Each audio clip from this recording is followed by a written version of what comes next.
Hey guys, how's everybody doing?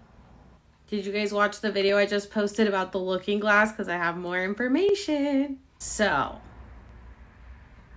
I wrote it all down so I could tell you guys about it. We're gonna talk about the looking glass project. Class in session. You know, it's so funny. When I was a kid, I used to want to be a teacher, and then I changed my mind because I was like, oh, they don't make any money. Like in 8th grade, my history teacher told me that teachers don't make any money, so I changed my mind.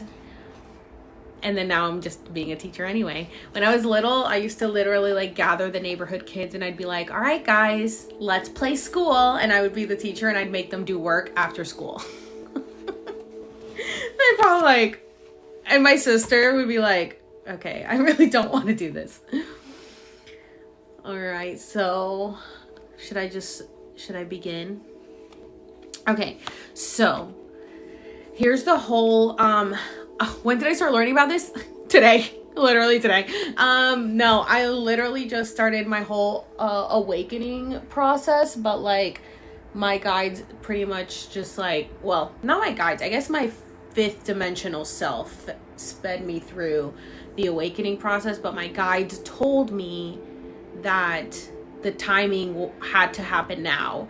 And now this makes sense too, because like I've been on TikTok for 2 years and wasn't blown up to this extent, that's for sure. And then my video blew up because of the calendar thing, and they said that like, yes, I did the work for it, but it was all in divine timing because I needed to help people wake up so that we could shift into the proper timeline. So it's so crazy that like literally you guys are watching this as it happens for me. So you guys have watched my whole waking up process, to be honest, through my whole TikTok experience. I started TikTok in January of 2020. Not this account, my original account, which is Alex Serves, which is my Karen skits.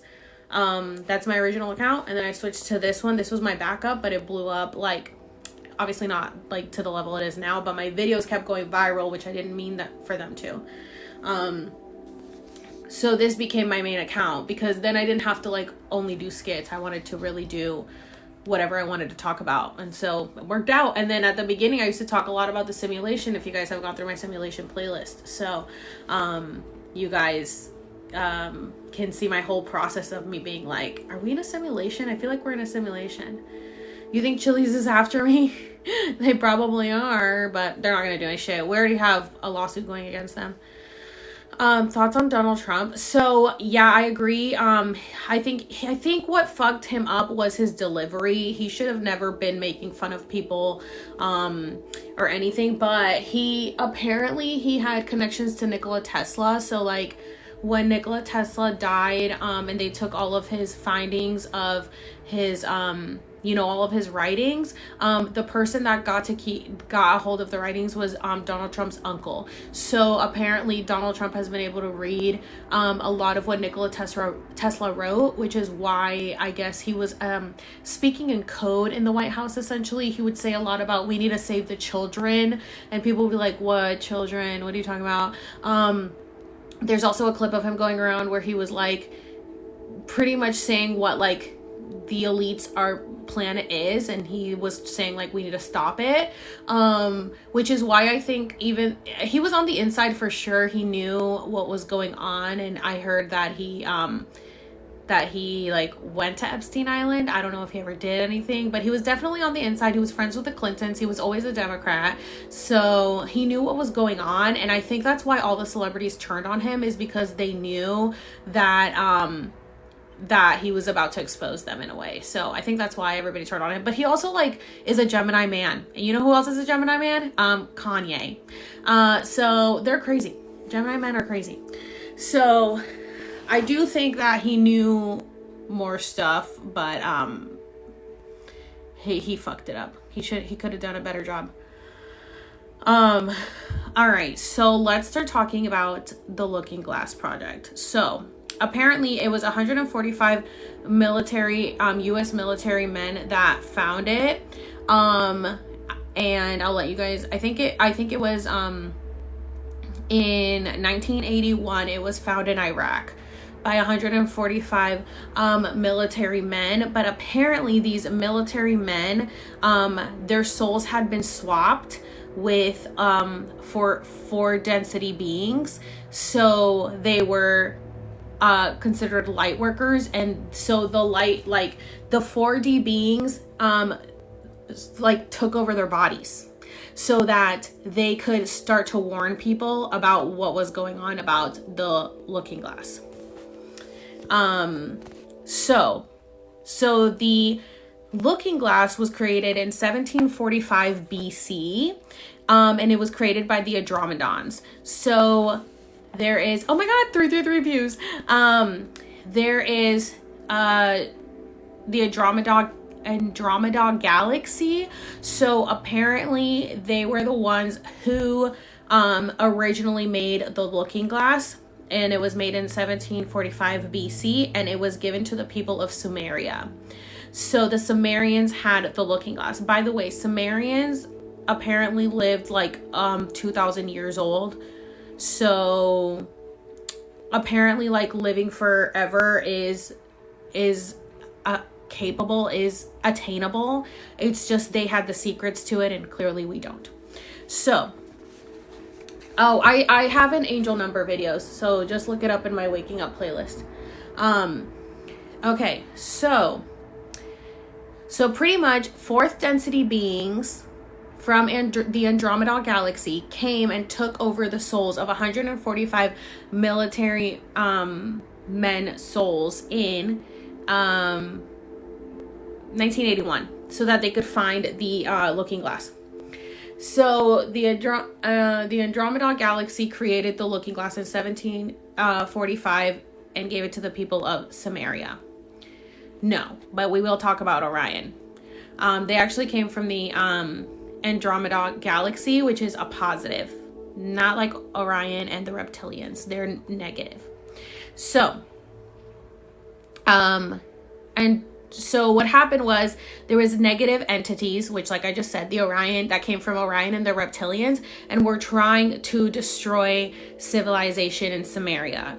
So the Andromedons didn't want the positivity that they had already created to be wiped out by the negative entities. So they left it behind for the Sumerians. So just how we have like Atlantis, Stonehenge, the crystal skulls, and the pyramids in Egypt, that is because it was like left behind by our ancestors for us to not forget that we've done this before, you know, because we essentially fall back into a sleep cycle. So that is essentially what happened here with leaving the looking glass behind. They wanted to make sure that in the future people would know that this happened. Okay, so pretty much so there were transmissions of the sixth density that was put into a glass plate crystals, and it can be replaced by I think stolamite. I don't know anything about crystals. If anybody knows what stolamite is, apparently that's like what can charge the looking glass. That's like the crystal that can charge the looking glass. Isn't this so crazy? Because like this is like Marvel stuff. So if anybody knows about crystals, let me know. So apparently that is like the charging battery for the looking glass, and it is transmissions of sixth density. So the sixth density is the one that it put all the information into the looking glass because they're like so far above us. Okay, so the Sumerians used the looking glass to not be completely annihilated by the reptilians and the Orions. They were using it to, you know, look into the future timelines.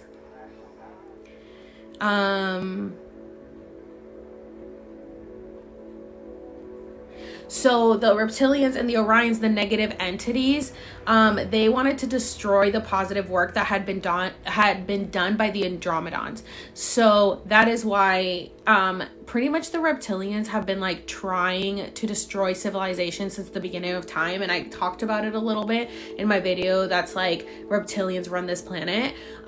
Yeah, they've like been wanting to destroy us forever. They just want to take over the planet because they want this civilization. They want to be like on it and this take over this planet. I don't know. Don't they have like other planets? Like, don't they come from Orion? Like, can't they just hang out over there? I don't know. Apparently they just want to take over like the whole galaxy. So they're trying to take over any planet that they can, and so they came here, and our dumbasses are letting them at this point. Okay, so let's not let that happen. So they wanted, the negative entities wanted to destroy the positive work that had been done by the Andromedans.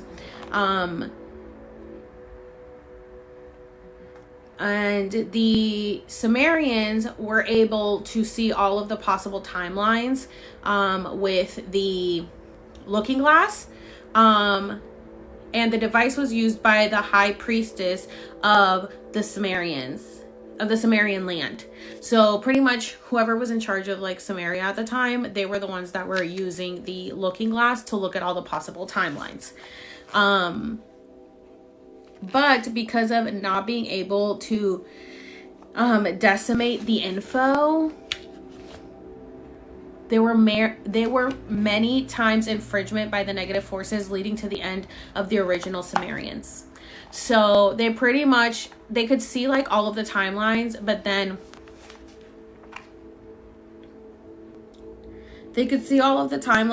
they weren't able to like really, I don't know, I guess maybe figure out like what they should do with these timelines or how they could stop these timelines, like the negative timelines. So they ended up, there was like a lot of infringement by the negative forces, which led to the end of the original Sumerians. Yeah. So the device was then taken to Iraq, and it was hidden in a monastery. And it was founded by the U.S. military in 1981. And then it was transferred and taken by a secret society. I wonder who the secret society was. The elites. So it was transferred and taken by a secret society who started to perform magnetic tests on it because they wanted to figure out how it was created. So once they got the looking glass, they were like, what is this? We want to figure out how it works. So they started doing a bunch of magnetic tests on it to figure out how it was created.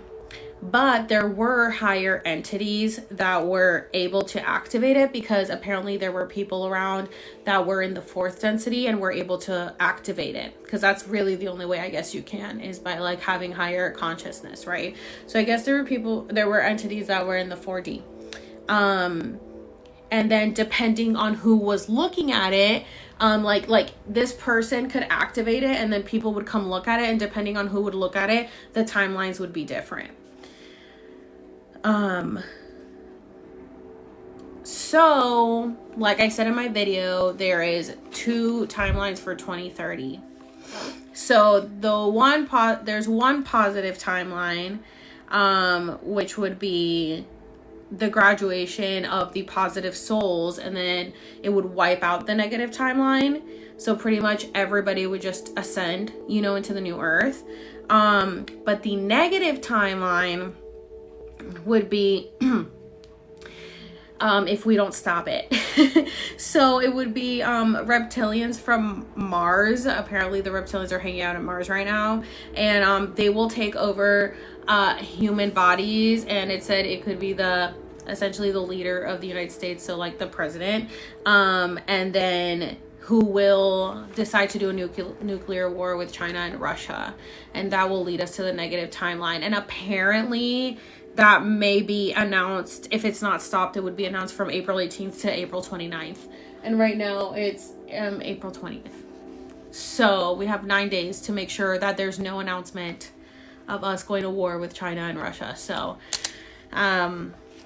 that's what the looking glass says, that there's 2 possible timelines for 2030. But as of right now, I think that we are on the positive timeline. Like as a collective, everybody is starting to wake up. So I think if we raise the vibrations and all just spread the word, then we will not need to go into the bad timeline. So that is the history of the looking glass. Let's see. Yeah, so exactly. So what we have to do is work within ourselves and, work on our inner child. Peggy, you're like super annoying. Gonna block you. You're super annoying. Like, get over it. Okay. You can do whatever you want. You have free will to do whatever you want.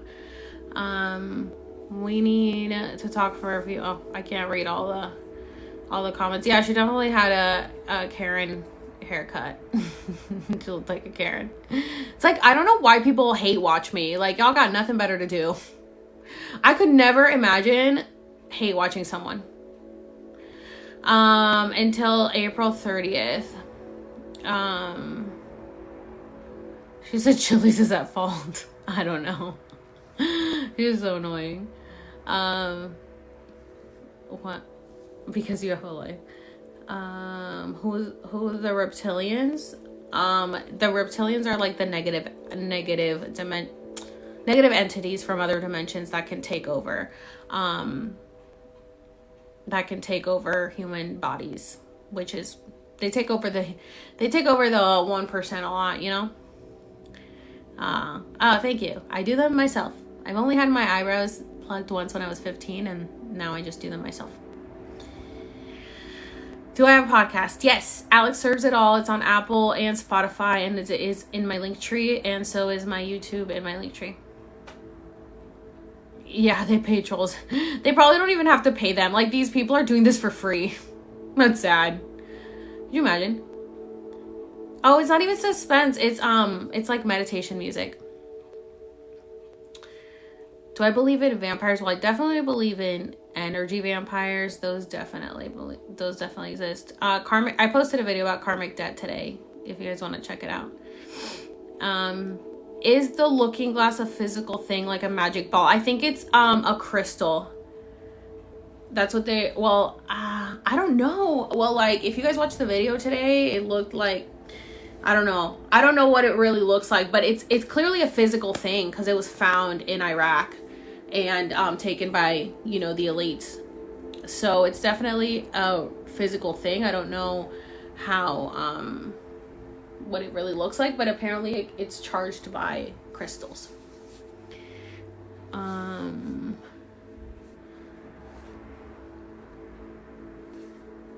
It's a powerful crystal.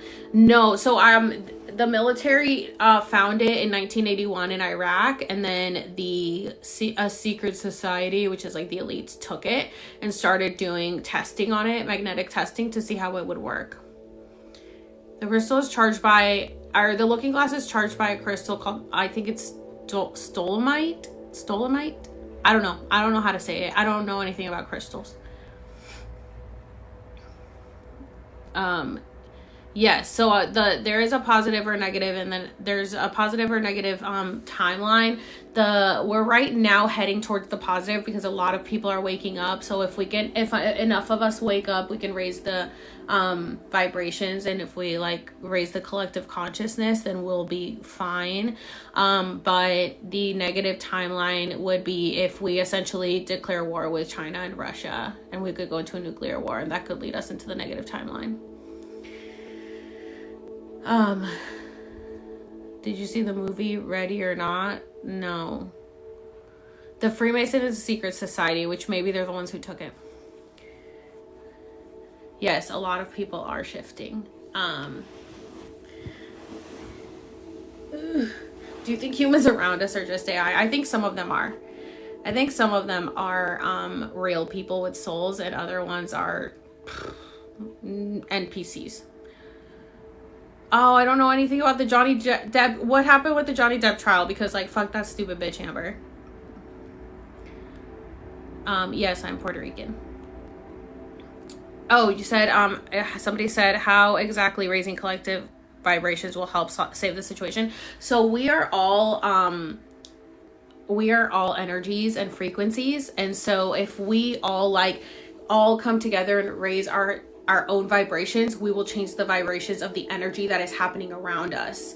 So like, if you guys have noticed, time is moving really fast. Time is moving faster because we are all starting to wake up and raise the collective consciousness. So the more people that come together and like shift their energies to the positive timeline, they can essentially stop the negative timeline. Because it's like if we're here right now, it's like the forces are fighting each other, like the positive and negative forces are fighting each other. But if we all start to wake up and like start to like think positively and just put out the good vibes and everything, like our vibrations in the positive timeline will start getting closer to that, and then the negative timeline will start going down, because the negative entities won't be able to take over the positive ones. You know what I'm saying? So like that's why we have to like really focus on you know, meditating, like, you know, like connecting to our higher self, healing your inner child, think positively, everything, like start manifesting.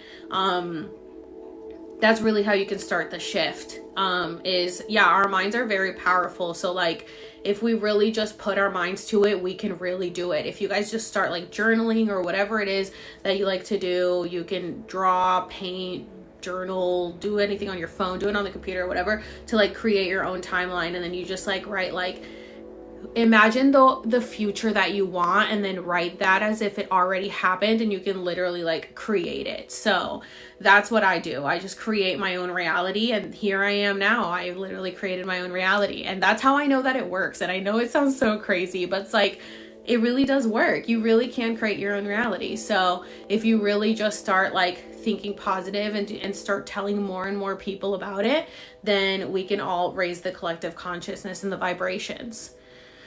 No, it's do I think it's elitist because it would focus on fixing the earth? You have got to be an NPC. There's no way you're a real person with that dumb of a statement. There's just no way. Like, is it elitist to want to save the planet?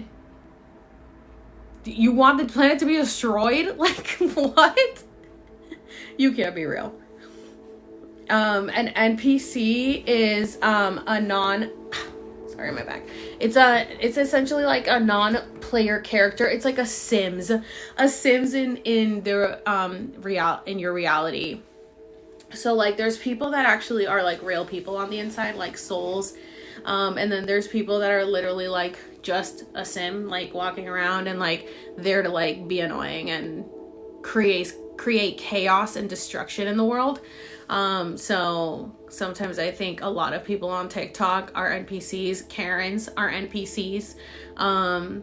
You know, probably people that work at the DMV. No, I'm just kidding. No offense if you work at the DMV. But, yeah, pretty much. Just like the people who just like are there to irritate the fuck out of you have got to be NPCs. Cause it's like, then like the people, like, do they know they're NPCs? No, they don't. They really think they're just like a legit person, but they definitely like don't have any empathy or sympathy or compassion. And they're very selfish, self-centered people. There's a lot of them. There's a lot. And you guys, like, everybody calls them a narcissist. Not everybody is a narcissist. There's just people who are literally just like soulless people walking around. They focus a lot on like the things that don't matter, like the material things, you know? And some people focus on that stuff but are just still asleep. So yeah, like just a background character in video games. Exactly. That's pretty much what an NPC is. Yeah, they hold grudges. Can they have kids? Yeah, they can have kids. Unfortunately.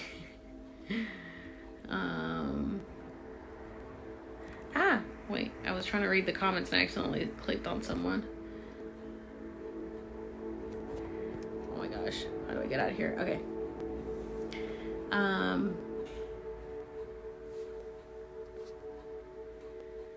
Yeah, high quality thoughts, tune your frequency, take action towards a better world. Exactly. And that's pretty much like what I started with my TikTok and doing Expose the Pepper. And I started talking about DoorDash and I started talking about workers' rights. And I really just put my energy into helping other people just because it's like, that's what I want. I was actively doing the work that like I was creating the change I wanted to see in the world. And I think a lot of people say they want things to be different, but then like don't put the work in it. And I was actively like working with organizations, you know, that was helping restaurant employees report their workplace to the Department of Labor, to the EEOC. You know, I was actively doing petitions to help employees. I was actively spreading the word.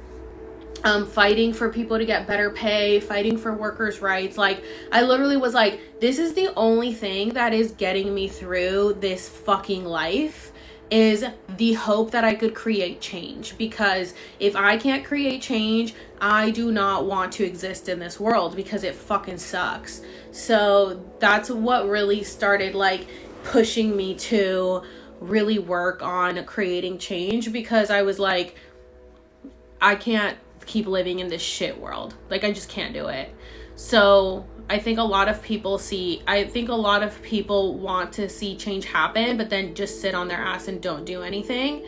And so I really was like, I'm just going to be the change I want to see in the world. And that's what I wanted to do. And focus on like what interests you. Like, when I was growing up, my mom wanted me to like feed the homeless, and like, that's fine, but that wasn't something that interested me. So find something that like speaks to you and that you're interested in. Like, if you like animals, like do something to like try to help with animals, or you know, whatever you're passionate about. My life totally shifted in December 2020. Getting involved with your community, amazing. Pacific Rim, no. Who did you find your purpose? Oh, how did I find my purpose? Pretty much by doing this stuff. Like I said, I really just wanted to help people. So that helped me find my purpose. Chili's holds the looking glass. They definitely don't, because I don't think they saw me coming. That's for sure. If they did, they wouldn't have fired me. So they definitely don't hold the looking glass. Wait, how do you take a good trip and let it be a lesson or learning experience? How do you take a good trip? You mean like, what do you mean by that?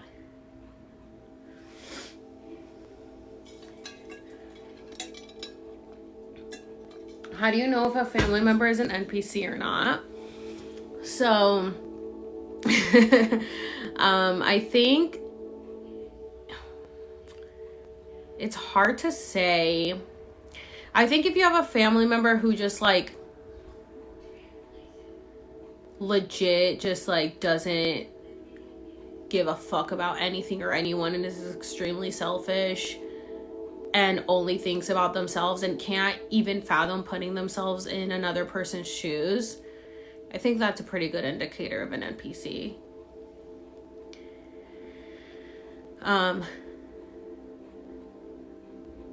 They don't question anything. Yeah, that's another thing. They just like follow blindly.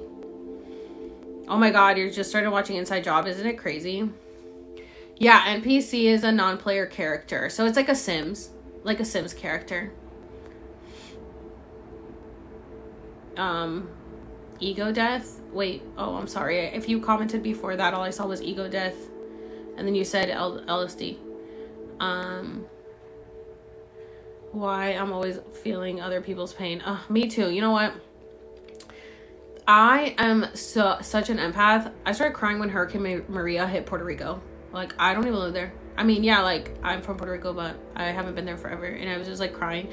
I also cried last year during 2020. Or not, last year. Oh, my God. I said last year in 2020. 2 years ago in 2020 when, COVID hit and a lot of high schoolers, well, pretty much all high schoolers couldn't walk in their graduation. I was, like, crying for them. And they couldn't go to prom. I graduated high school in 2005. Like, I don't need to be crying over high schoolers, but I just felt so bad. I literally feel like so much pain for other people. It's so annoying. I made a video about deja vu. Sammy, I already answered your question. Somebody said when's ayahuasca? It's next month. Live in Puerto Rico, about to go to sleep. Oh, good night. Yeah, it's late over there. Time has flown. Yes, because we're raising the vibration. Well, if you're asking if you're an NPC, you're not an NPC. because the NPCs are, I think, they would be the trolls. Where am I doing ayahuasca? In California. Oh, hey Alex. I don't know what that is, Leo. I'm sorry. What are beyond? Oh, biokinesis. Oh, I don't know what that is. My Snapchat gave me 3 different times from one snap today. Told you. I've gotten so many messages today again. I automatically know who's an NPC they team up against me. Yeah. Oh, can you talk about signs of being a starseed? I think with me, I think I just like, okay, so you know what's so weird? So when I was little, I used to say, I'm not weird, because everybody used to call me weird. And I'm like, I'm not weird, I'm unique. I always used to say unique, and like, unique was one of my favorite words growing up. And then all of a sudden lately, everybody has been using that word, and like, I haven't heard that word since I was a kid. Like, nobody ever says that word. Well, I had somebody message me and was like, everyone thinks I'm weird, but I just think I'm unique. And I was like, oh my God, I used to say that as a kid. That's so crazy. And then I was at work, and one of my friends at work, he was like, oh yeah, that's such a unique date idea. And I was like, okay. And then after that, I was talking to another coworker, and he's like, oh wow, she has such a unique face. I was like, why is everybody using the word unique? And then after that, I had a guest, and she wasn't paying attention, and so her husband was like, hey, unique. And I was like, what's your name? And she was like, unique. And I was like, what the fuck? So like little stuff like that, like synchronicities, I think definitely, like, anyway, besides that, I think I just never felt like I fit in. It's not that I was like, you know, sitting by myself at lunch or anything. I think I was just always so different than everyone, and I never wanted to follow the crowd. I hated following what everybody else was doing. I was very strong in like whatever I believed in, and I was very firm. Like, I never gave into peer pressure. I always did what I wanted to do, and I didn't give a shit what anybody else said about it, like if people didn't like it. But I also felt trapped, like, in my body. Like, I didn't feel like, not that anything was wrong with my body, I just felt like I had always wished that I was born to like a different family, because I didn't like the rules that were put on to me.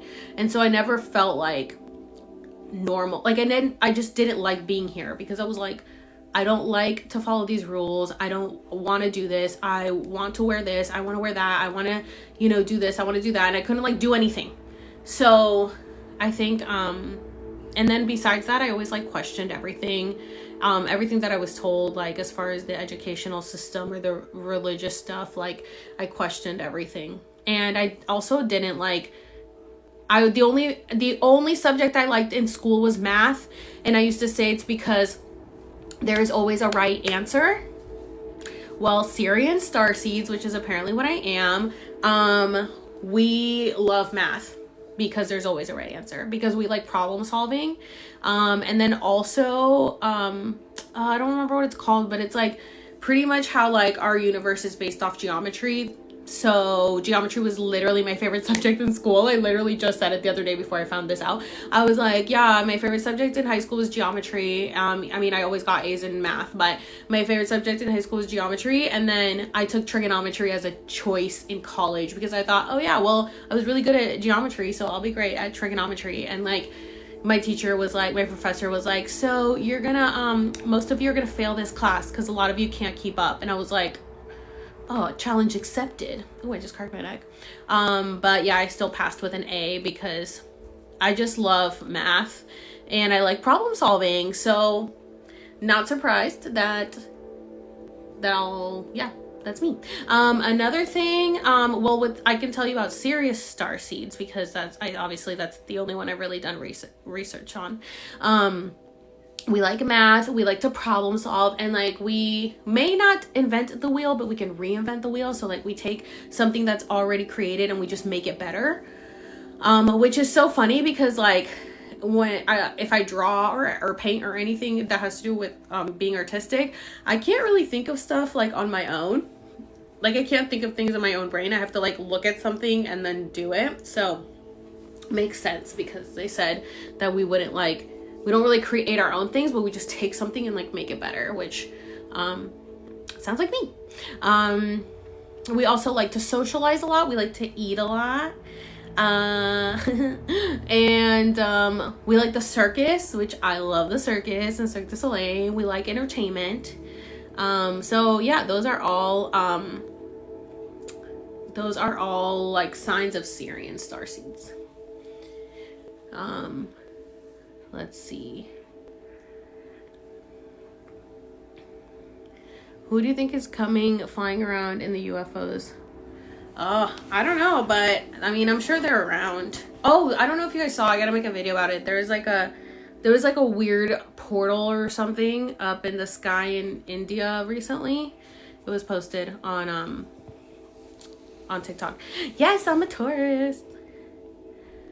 Oh yeah, by the way, that was another thing. I saw that once you start waking up, you're gonna find like a lot of people that have your similar birthday, and I literally, like, all of a sudden everybody on my TikTok is a Taurus.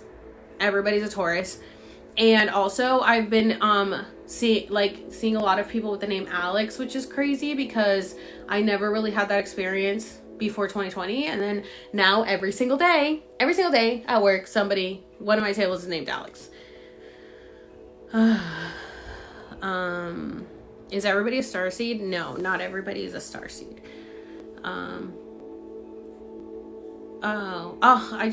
I think I like just shared my story about how I got woken up. Okay, so if you guys haven't watched Severance on Apple TV, I feel like it really explains the waking up process essentially. And like, if you want to watch Severance and you don't want spoilers, get out of my life right now, because I'm just gonna give a spoiler on Severance because I really want to explain it, and I feel like a lot of people might not even get it even after they watch it, which is kind of the same thing with Mother as well. I always have to explain it to people. Severance on Apple TV. Severance, like severance pay, like severance a job, severance a relationship, Severance. No, I haven't seen the OA. Severance on Apple TV. Okay, so it stars Adam Scott, and I'm gonna go give you guys a quick synopsis of the show. So get out of my life if you don't want spoilers. If you don't want to know anything about it.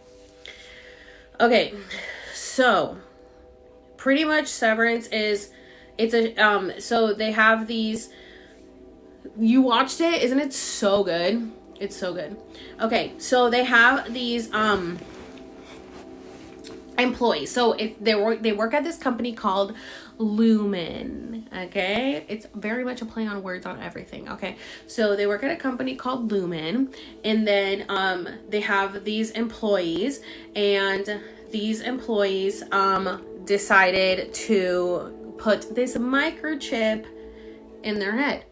And what this microchip does, it severs their brain into two parts, which, by the way, we apparently have two brains, but we're not accessing both right now, just like we have three eyes. So it severs their brain into two parts, and what happens is when they're at work, they have just their work self. So their work self, that's all that version remembers. Okay, so just their work self only lives at work, and the work version is called the innie. Okay, so the innie is at the work self, and the work environment represents pretty much our world that we're living in right now. All work, work, work. And then they also have these they mix work and religion kind of into the work thing. And so they have this like prayer that they have to do when they get in trouble, and they have to like worship their boss essentially, and that's like, you know, a little bit of religion stuff in there. So their work version doesn't know anything about their outie. That's what it's called, their outie. So their work version and their innie has no idea what's going on with their outie, and so their outie is the one who chose to put their innie in there because their outie wanted to just like live their life without having to work and live and like deal with all that bullshit at work, right? And so their outies just like living their life outside of work and like that's it. But then I thought about it. Their outie only sees the sun like in the morning before work and then on weekends, because their outie is only home at night. So their outie is like a vampire. And their innie never sees the sun or the night. Is only stuck in an office. That's all that the innie knows. It's crazy. Anyway, so the outie knows nothing about what's going on with the innie. And then the innie, okay, so there comes a new girl. This is how the first episode is. Like, she wakes up as her, after she's been severed, as her innie self. And she has no idea what's going on because she forgets, right? Once you put the chip in, your memory is erased and you don't remember anything. Literally anything, okay?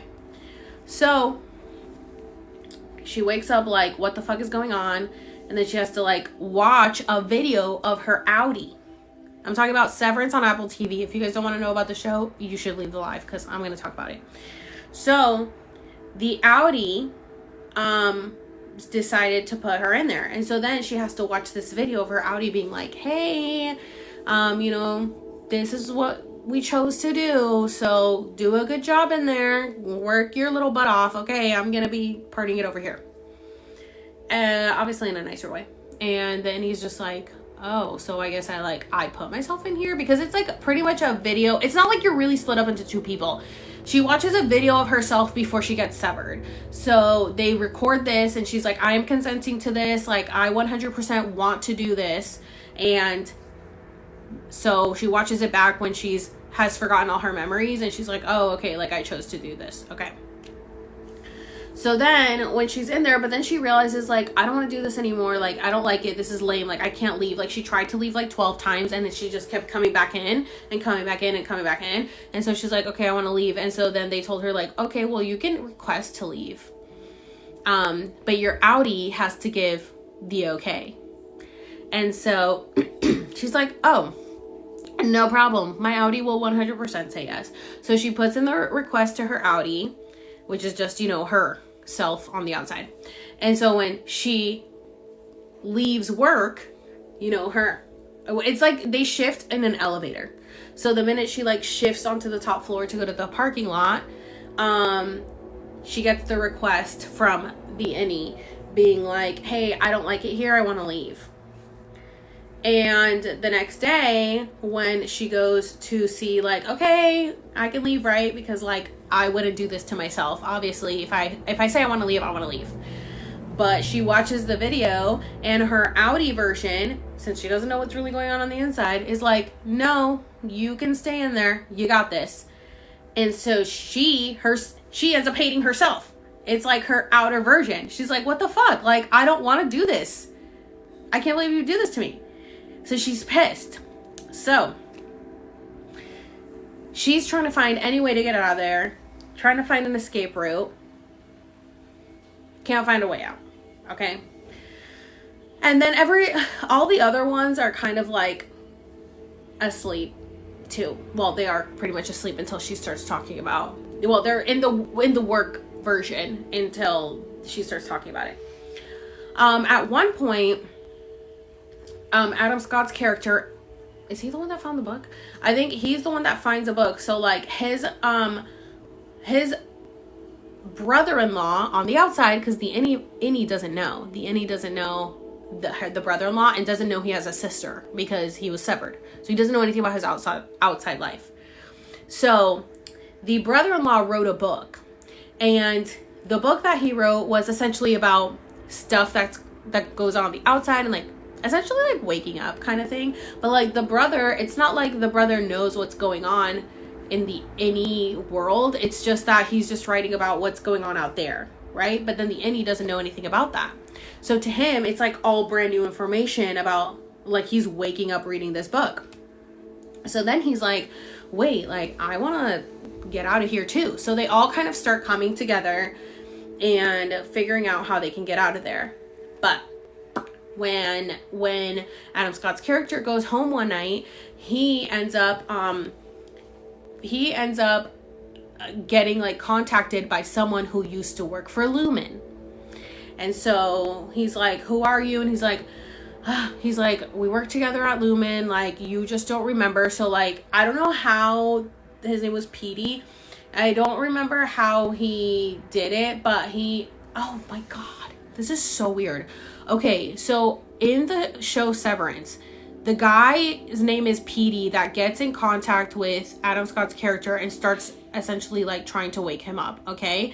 The person that was able to activate the looking glass after it was found in Iraq, his name was Peter. Tell me these motherfuckers aren't telling us everything right to our fucking faces. So he starts trying to wake up Adam Scott's character. And but he had, I don't know how he like was able to turn off his microchip or his chip or whatever, but then his memory started like colliding and he was like glitching internally in his head. And then it got to the point where like the chip pretty much like, I think it exploded and then he ended up dying. So spoiler alert. But I don't know, pretty much just like his brain went into overdrive with all the information. So, but of course after that, Adam Scott's character was like, I want to know, like, what was Petey talking about? Well, he ends up finding a photo because they all take, like, pictures together, with the new people that come in, because people leave and people come in. I don't really know how they leave, considering I think their Audis wouldn't want them to. So, he finds a photo, a picture frame, and on the back of it, Petey had written out like the whole layout of the building, and then so that they could find a way to escape. Okay, so obviously there's a lot more that goes on in between, and the person that plays their boss is Patricia Arquette, and like I think it was Patricia Arquette. I literally hated her character. Like, she's such a fucking bitch. She did a great job because I can't stand her, and she was awake though, because she was their boss on the inside and then was his neighbor on the outside and was watching him literally doing everything because she was awake. Well, that's what we're calling it, because that's what it really translates to, is being awake. So yeah, so she was trying to control them, so she knew exactly what was going on and was still trying to control them. So anyways, she also then became friends with, his sister and brother-in-law. Well, not really friends, but the sister had just had a baby. And so she started taking care of the baby. She was like all up in in their lives. Anyway, at one point, one of the other coworkers wakes up, because he had taken a card. He starts finding like hidden stuff throughout the office that like lets them know about earlier workers that were there and how they like fought each other and stuff and all this stuff. So pretty much it's like us finding about all the stuff that happened in the past with our ancestors and stuff. It's like they were starting to find out all the truth about stuff is essentially what was going on. It's literally mimicking our lives right now.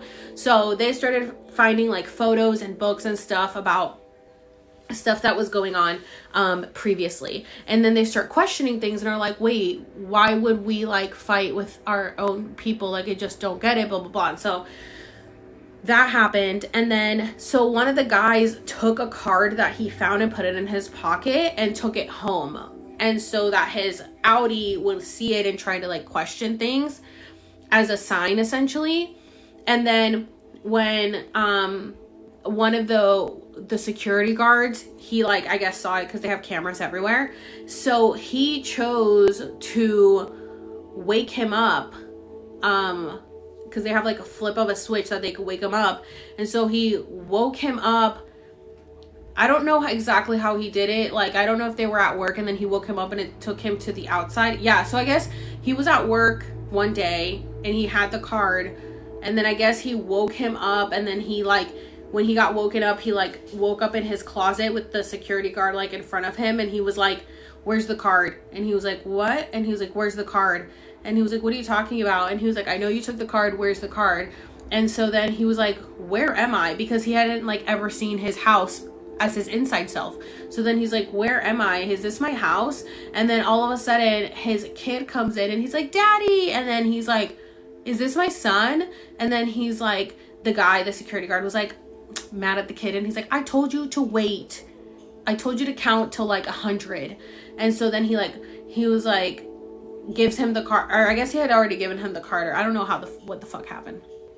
But he was like, then he like fucking turns him off because he got what he wanted. And so when he went back, when he, you know, essentially got turned off, he didn't see, like, he saw a little bit of his home life, but then he had to be stuck on the inside again in his innie.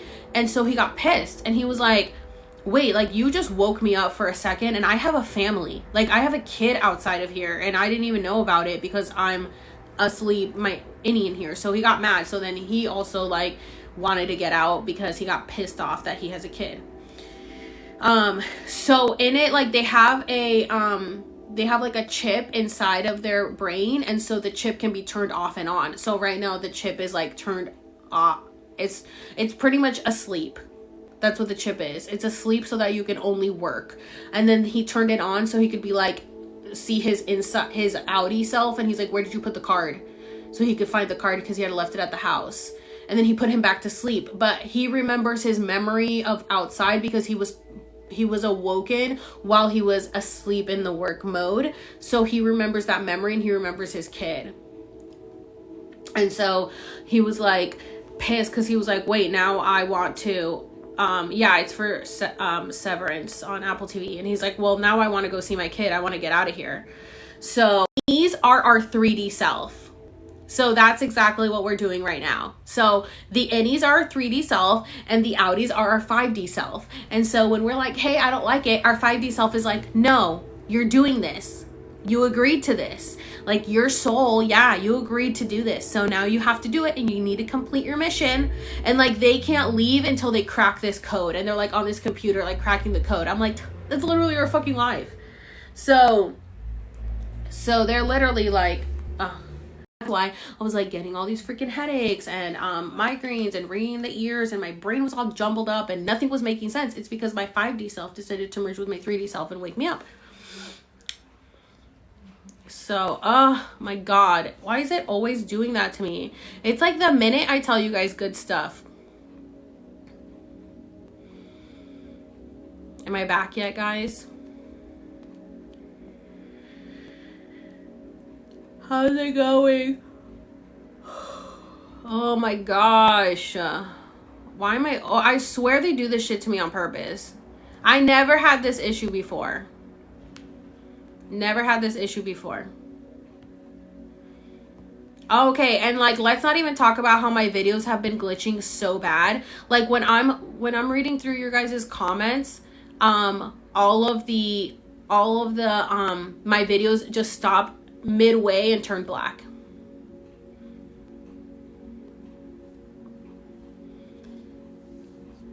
Okay, you guys can hear me. So, okay, yeah, so let me repeat it again. That was an intentional lag. Our 3D selves are essentially our innies.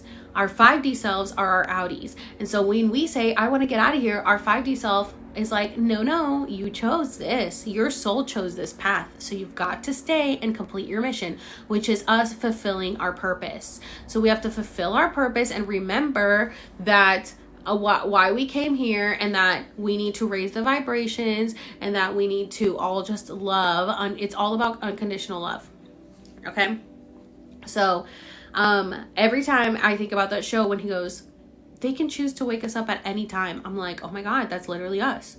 So they end up coming up with a plan. They found out where the buttons are, the switches are, and it's supposed to be done by like 2 people because they're too far apart, the switches to wake someone up. But the guy that like saw his kid while he was woken up was like, I want to do this. He's like, you guys, I already got woken up like once. I want you guys, you 3 to go out there, your outie selves, and I'm gonna wake you guys up for your at your outies, when you're at your outies. Or how did they do it?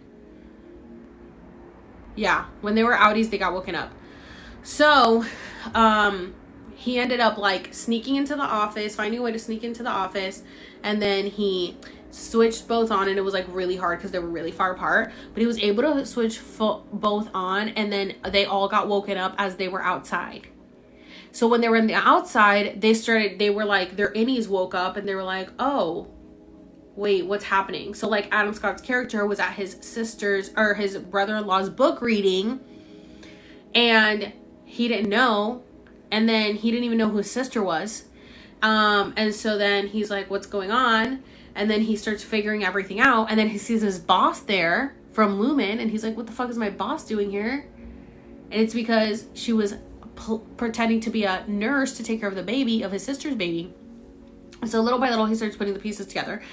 And the whole time I'm thinking, there's no way this guy would be holding these switches for this long, because they were awake for a very long time. Like, and those switches were very far apart. This is a show on Apple TV called Severance. So then they all wake up. So he wakes up there. One of the other guys wakes up at his own house, but like he starts seeing like things that he had done, like artwork, and he had all this like a map, and that it was like, go tell this person the minute you wake up, you know, like he had all this stuff ready to go. And then the other chick, Helly, she wakes up, and then hers is the biggest spoiler, so I'm not going to give that, but she wakes up somewhere important, okay? So then their whole mission was like, when you wake up, find someone that is on the outside, obviously they're all on the outside, and tell them what is going on so that they can know what is going on in here. So they have to go find someone. So I was fucking anxiety on the edge of my seat the entire time, because I'm like, they're taking too long. They're taking too long. Just find someone and tell them. Ugh, it was so stressful. But it ended on them like literally just telling them, and then it stopped, and I was like, you've got to be kidding me. I was pissed at the finale, but they pretty much told them like, hey, this is what's happening on the inside, and like, we don't like it, we're not happy, and that's where it ended. And it apparently got signed for a season 2. So we'll see, because it's literally playing out our own fucking lives. So yes, I have Gaia. Are you scared? Are you not scared the government's gonna come for you? No. Do I have protected? Yes. I am. I am protected by God. So I don't worry about it. How do you know you're awake? Well, if you listen to my whole breakdown of Severance, that's pretty much, it's like when you wake up and you realize, oh, this is all a game. This is literally a play. Sorry, made you guys yawn.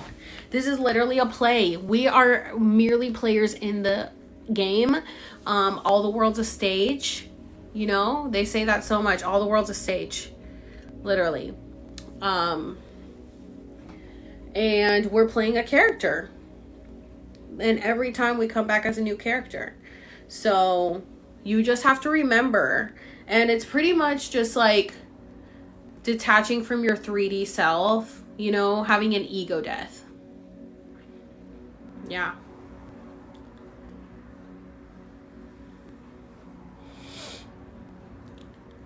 Dreams are entering into alternate realities. No, I have the Adjustment Bureau. No. Yeah, they're like parallel universes. Yeah. So you pretty much just are entering into another.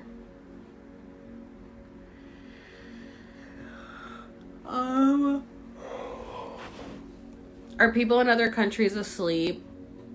Or are they also waking up? No, they're also waking up, and honestly, a lot of them have already been awake for a minute. Like, pretty much like anyone in India that's like all does their meditation, yoga, heart chakra, the monks, Buddhists, Asia's like super awake, a lot of them. So they're way closer because they're like working on all their heart chakras and all that way more than we are. We're like the most asleep.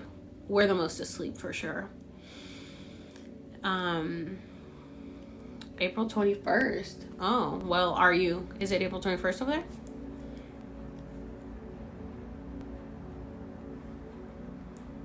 I'm entering another reality or version of myself when I drink. Yeah, probably, which is, I don't like alcohol.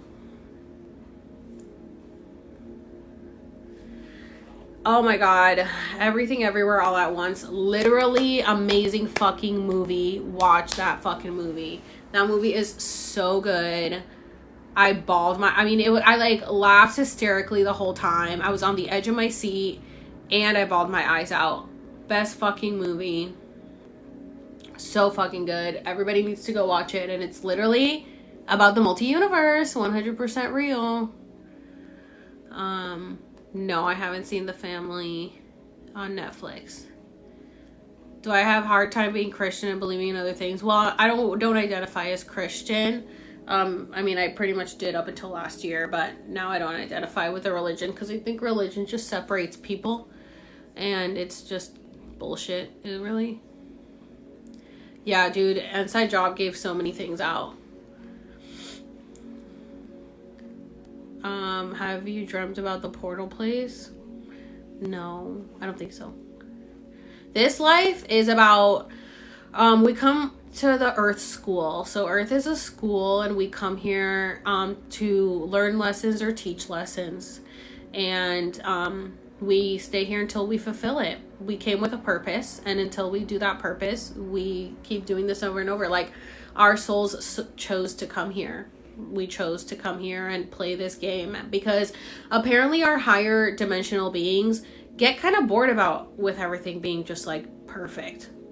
You know, you would think that we wouldn't get bored because that's what we seek, but no, we apparently get bored, and so we create new challenges for ourselves. I have to sneeze. Because we like creating challenges for ourselves and figuring out puzzles. So we created this as a fun little game, and here we are. We did this to our fucking selves. Do I believe in twin flames? I don't know. I don't think so. Twin flames. I don't know. I think there's people in your soul family, but I don't know if I believe in twin flames because I feel like it's hard to find your soulmate. I don't know, maybe there is a soulmate, but I just feel like I'm not even the same person I was yesterday, so it's like, how could I be with someone forever? Unless they're also on the same level as me, like spiritually or, you know, dimensionally, I guess. If they're constantly like wanting to learn and grow and working on themselves and everything, then like maybe I could be with that person forever because we're constantly changing and growing. I think staying just like on one level forever, like, no, that's not me. I'm constantly changing, so I can't. That's why I like still I'm gonna be 35 and not married, because I just can't be with like a person for that long. I mean, I've been in long relationships, but now they keep getting shorter. Because, you know, the more you learn, the more you grow, the more you move on to bigger and better things. Is the multi-universe real? Yes. So there are different versions of ourselves living on like other civilizations and galaxies. It's just like somebody asked, if our soul is here, then what's our other soul in the 5D? And it's like, well, we can just split ourselves up into how many ever different beings we want. Starseeds look really young. Oh my gosh. Well, that makes sense.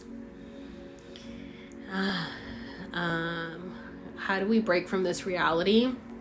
You just have to really focus on your inner self, or focus on your heart chakra, essentially. Like, focus on yourself, on your inner self. So here's the issue. A lot of people are still stuck in the victim mentality, and it's not that your trauma didn't happen. Of course, we've all been through trauma, and this is why we need to break the generational trauma. We need to break the generational curses. Otherwise, it's going to keep going.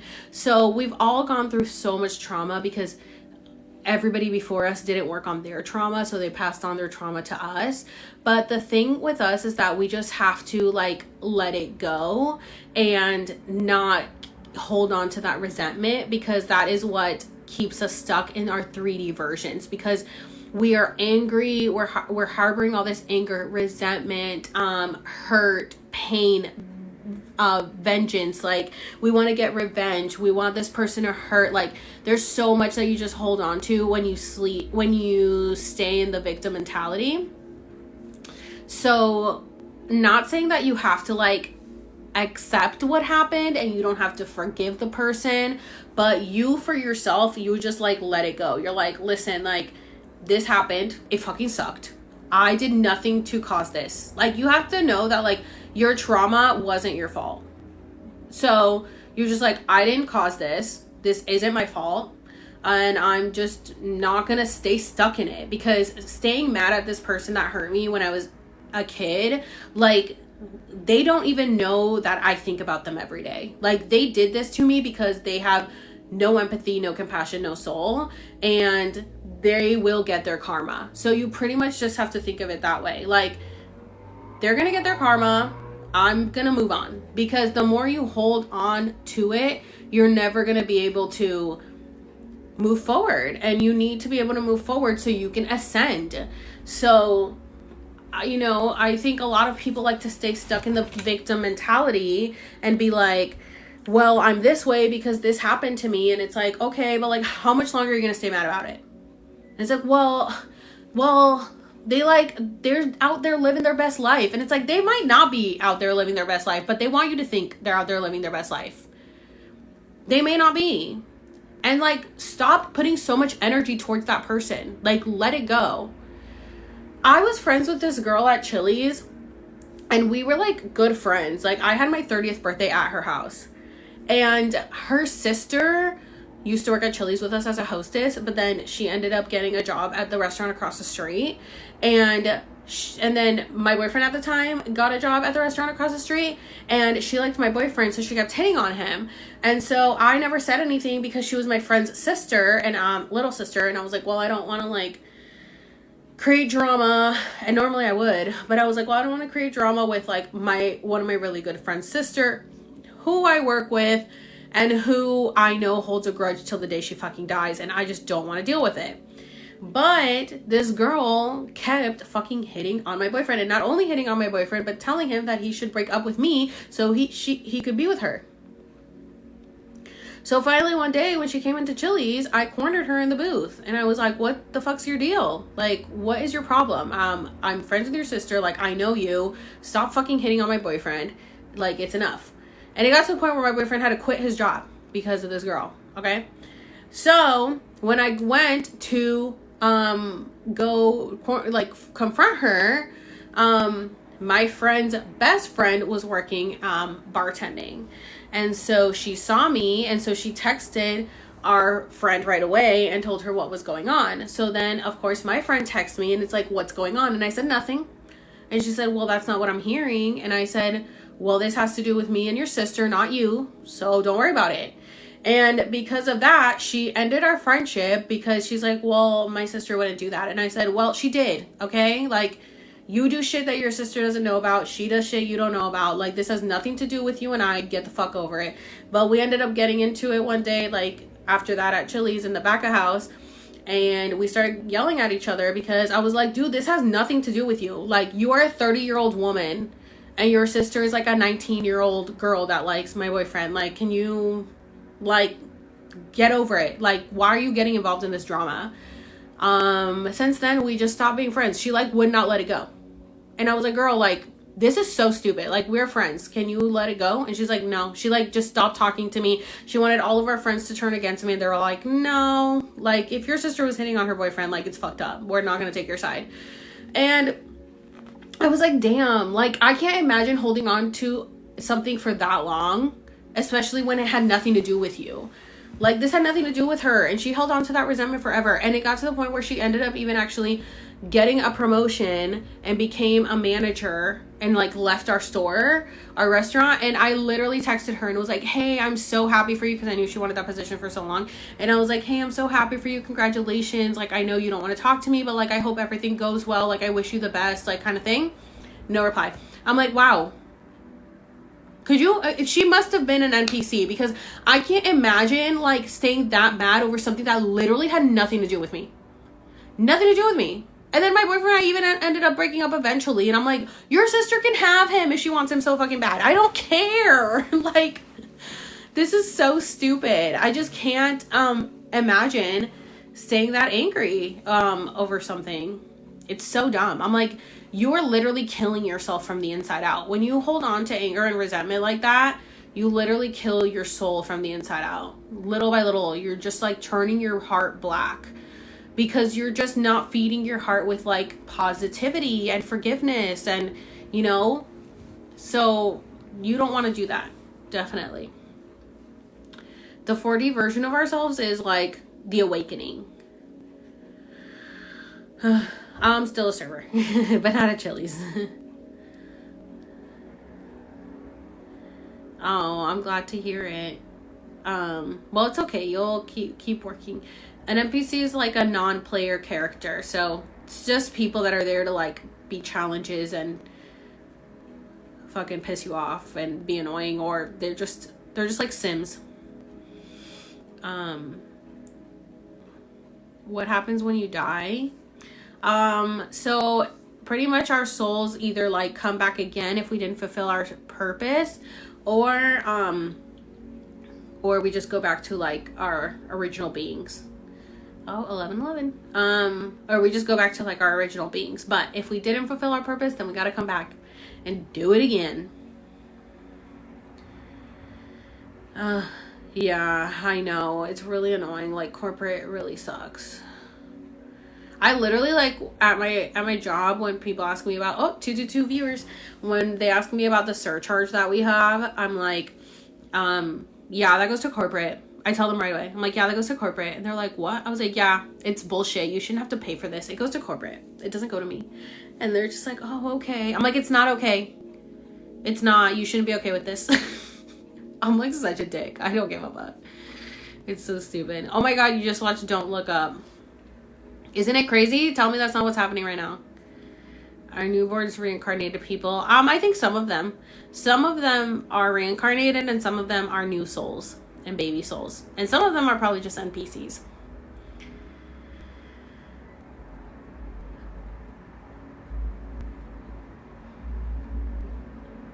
You meet your higher self, God creator, join higher self, and then you choose to come back. Because creator wants to keep experiencing consciousness. Yeah, pretty much. That's exactly what happens. Like, once you reach your highest density, which I think there's up to 8 densities, but there might be up to 10. You pretty much just become one with source, which is like God. And then you pretty much come back again because you're like, want to keep experiencing things. So you can come back to, like I said, teach lessons, learn lessons, create the drama, be the drama. Am I the drama?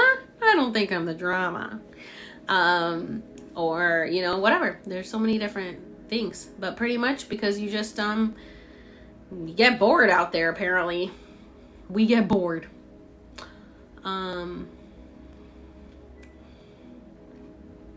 Yeah, that's exactly what happened. Our higher self is like our higher consciousness. Yeah, we never die. We're literally infinite. Our souls are infinite. Which, like, sometimes I get tired of thinking about it. I'm like, why can't my soul just, like, be chill? Like, just be a light soul. Like, just be a light. You don't have to, like, do things. But I don't know why. Why do our souls want to keep coming back and doing things? I guess, like I said, we just get bored. But then we're here and we're like, I want to leave.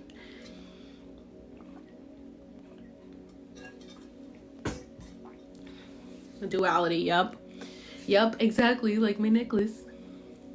Which is so funny because I've always been obsessed with that yin yang sign since I was little, and my mom said I wasn't allowed to because that wasn't of God. But it literally is.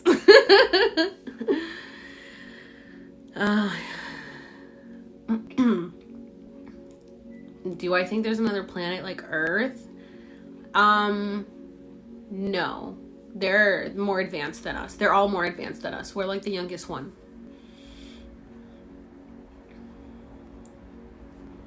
Listen to Alan Watts lectures. Okay. There's so many people that people have told me that I don't even know. I want to go back to sleep. Knowledge equals anxiety for me. I know my sister doesn't like me talking about this stuff. This is definitely a whole my beer experience for the first time. What do shape look like? I don't know, because our brains right now can only comprehend what we've seen physically for ourselves, you know? So I think they're definitely more fluid. You're doing God's work. Oh, thank you.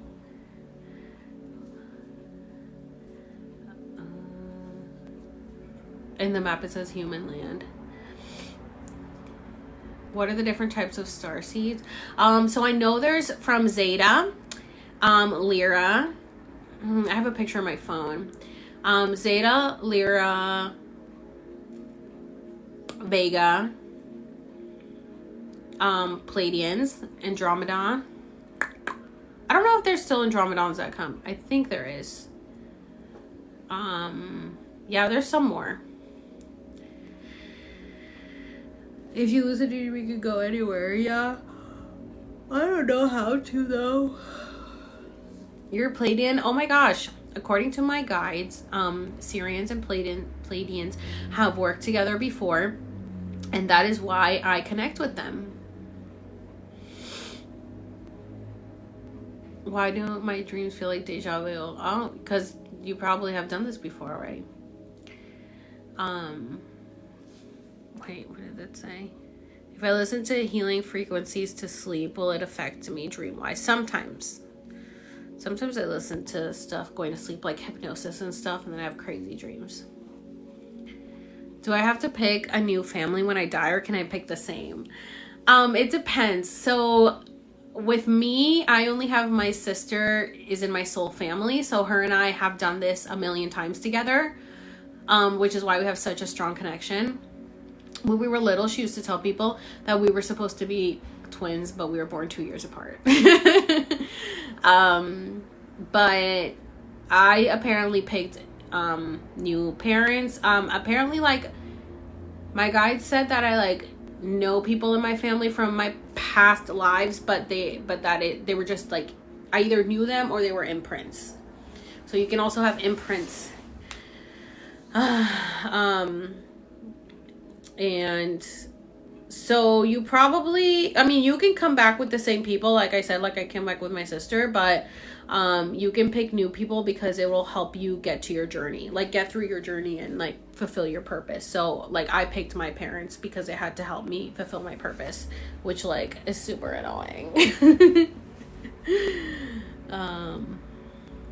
This is why dreams are so wicked when you try to explain them. Yeah, because it's just like, and then by the way, like after we dream and we wake up, and what we remember from our dreams isn't exactly what happened in those realities. It's just what they have chosen to let us remember from those realities, because apparently we can't remember everything because our, like, you know, our brains can't function essentially.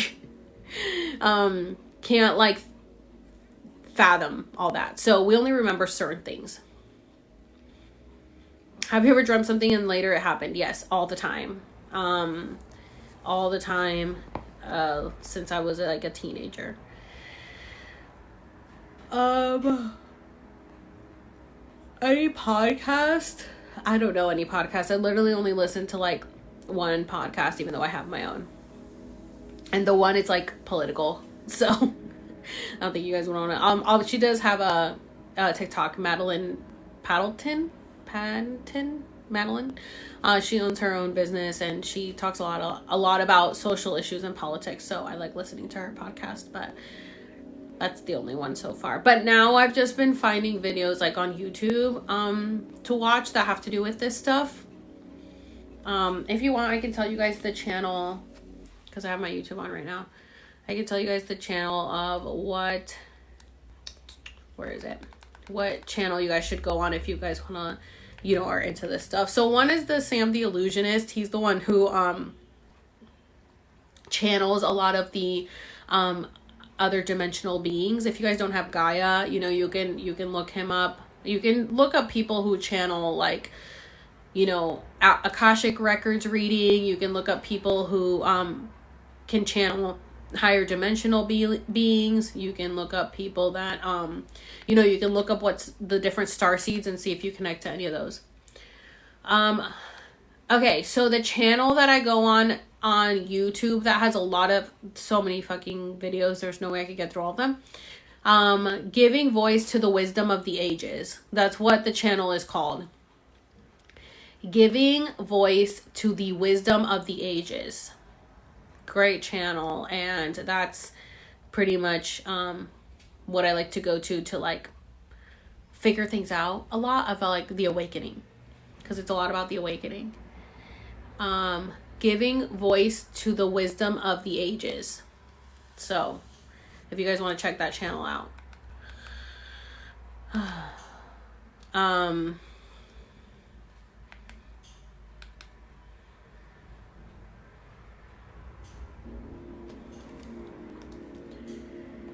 Do you believe you can manifest what you want? What you want to dream, like with a deceased family member? I think so. I dreamt about my dog last night. This is him. He passed away last year, and I saw him in my dreams last night. I gave him a hug. Oh, I miss him. This was Oliver. He's so cute, my baby. I miss him so much. He passed away last year. So he was the definition of unconditional love. Literally the best dog ever. I love him so much. He was literally the best. Anybody that ever met him wanted to take him home. And I think about him all the time, and I'm always like, I can't wait to see you again. And people were like, can you stop saying that? I'm like, no, I want to see him again. I miss him. Oh my gosh, you remember the day you were born? Dude, that's awesome. You should tell me about it. I think I did a hypnosis one, and I hypnosis on myself once, past life regression. And I think I saw myself being born from a 3D perspective, from like an outer body perspective. Yeah, Oliver. I named him Oliver because my aunt passed away the year that I got him, or the year before I got him, and her name was Olivia, and so I named him Oliver. Yes, we are in the new world. Yes, 100%. You mentioned watching people who can reach out to what again? You see if you resonate with one? Wait, what? You mentioned watching people who can reach out to what again? You see if you resonate. Oh, to other like beings. So look up, like, first of all, look up, like, Google like the star seeds. So there's Sirius star seeds, Pleiadian star seeds, Lyran star seeds, Vacant star seeds. I don't know if there's still Zeta, because I think there might be Zeta. And I don't know if there's still Andromeda. I think there is. So look up what the star seeds are. And then after that, look up YouTube videos about, like, what is a Sirius star seeds? What is this star seed? What is that star seed? And then you can see if you resonate with any of them. And then maybe you are one of them. How was it for you when we shifted? What did you feel? Well, I think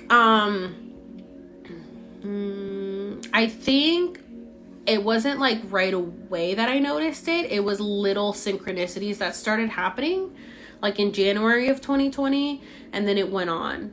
So things just started kind of happening weirdly. Things that just didn't make sense started happening. I don't know how to explain it. It's like once things just kind of start changing in your life, like you start like becoming interested in things that you weren't interested about before. You know, your clothes fit different, your hair is different. You start not recognizing your old self. You start looking at old photos of you and you're like, I know it's me, but like I just don't know if that's me. Like I just don't feel like that person anymore. You start losing interest in things you always liked, but then you start like gaining new interest in things that you like never were interested in before, and you're like, that's weird. And then I don't know, you start like kind of, when you have your ego death, that's for sure. When you have your ego death, you realize that you're essentially like this version of you is nothing. And so nothing really matters in the way that like, you don't have to make a big deal about things. You don't have to, you know, things that don't matter, you know, you don't have to care about that stuff, the material stuff. You know, working your life away isn't worth it. Like, there's just so many things that you start having, that you start noticing. You start just really like waking up essentially and being like, this is, you know, you start questioning, which I always did, but you start questioning the system. You start like asking, why are we doing this? Like, what is the point? Like, I don't like this. I want to change things. And then you start like connecting to your, you know, creative side or different things that you didn't know you were interested in. All of a sudden you want to do. You start like healing your inner child, being like, I don't want to be mad anymore. I don't want this trauma anymore. Like, you leave the toxic relationship. Like, there's so many things that people felt during the shift. So many things that like happened to people. So,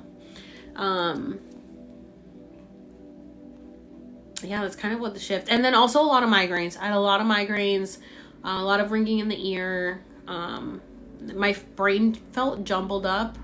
Like, it didn't really understand what was going on. I was confused. I was like trying to figure out who I was. Like, there's just a lot. I literally just did a video about this, but it's in my drafts, but I'll be posting it because somebody asked me that too. My teacher said, what? She was once a bird in her past life and she got shot down. Yeah, apparently we've been animals too, so whenever I tell people I remember being born, no, dude, that's crazy. I mean, I'm not saying you're crazy, but that's crazy.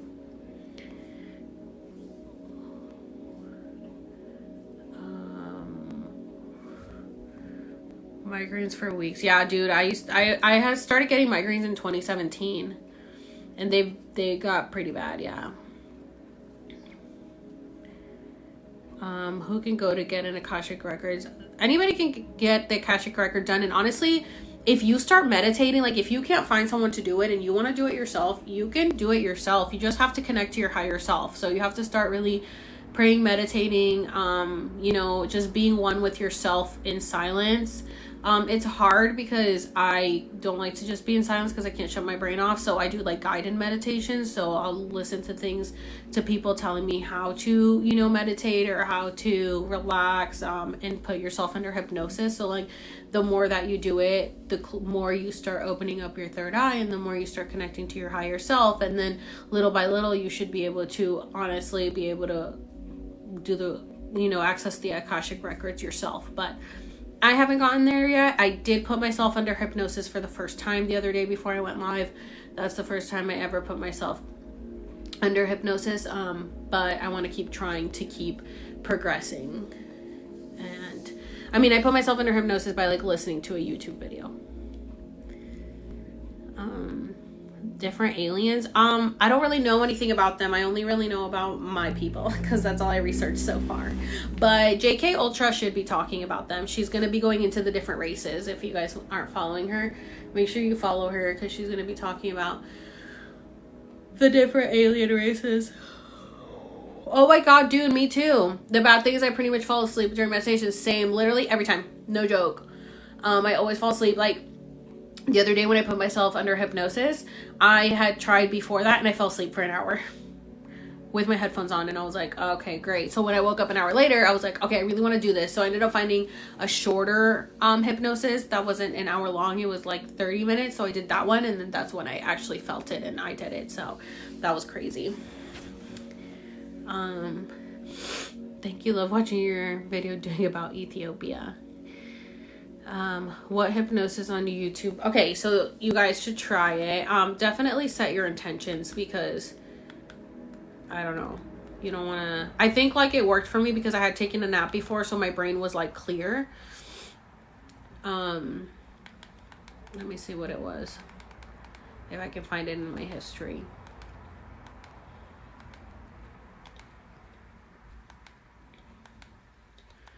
Was it that long ago?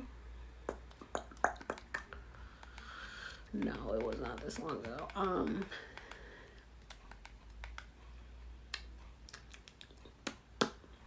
Somebody asked me to talk about quantum jumping, and I was like watching a video on it, but it's like so much math. I mean, so many like science words. I'm like, I can't break this down. Okay, so I did Hypnosis for Meeting Your Higher Self by Michael Sealey. And I guess that's what his YouTube name is. Michael Sealey. Michael Sealey. Hypnosis for Meeting Your Higher Self. That's the one I did.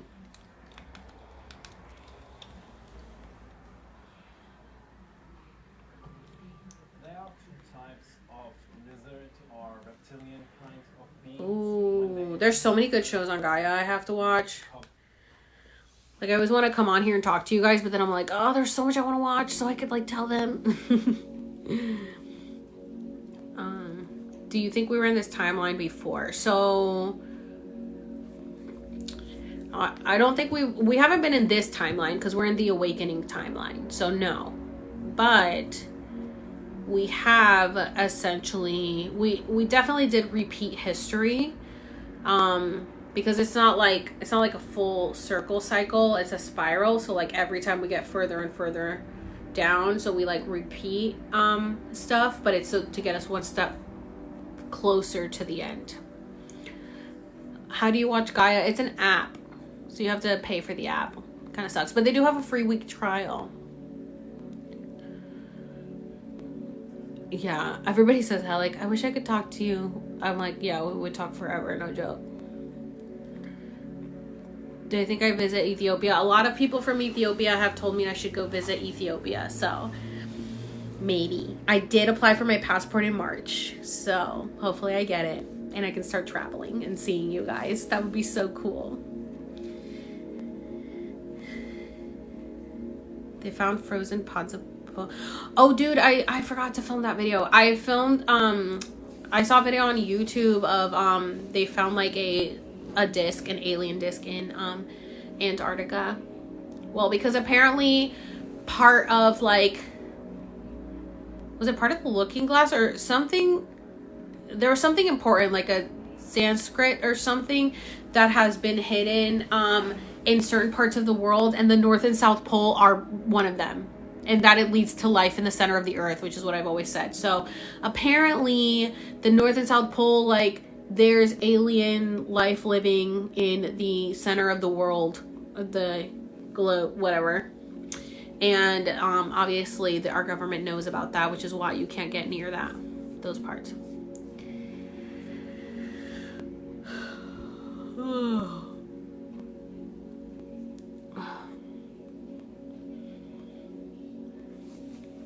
Yeah, you can do meditation. You can also do like past life regressions. You can do Akashic reading, hypnosis. Those are all like ways that you can find out where you're from. I don't really know a lot about sleep paralysis, except for the fact that you're like stuck in your sleep, you know, and then you can see a shadow person or skinwalker or stuff like that. But I have to look more into it because people do want me to talk about that. Yes, I'm still a server. You think you're a light worker? Cool, yeah, maybe you are.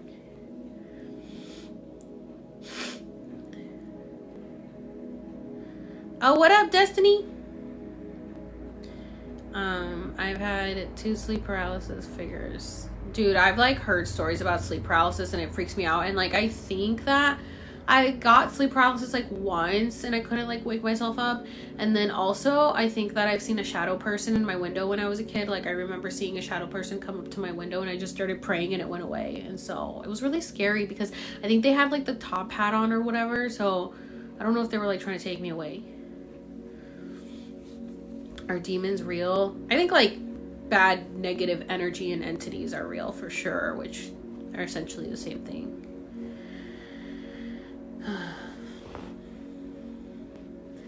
You saw a shadow person when you were a kid. Oh my god, it's scary.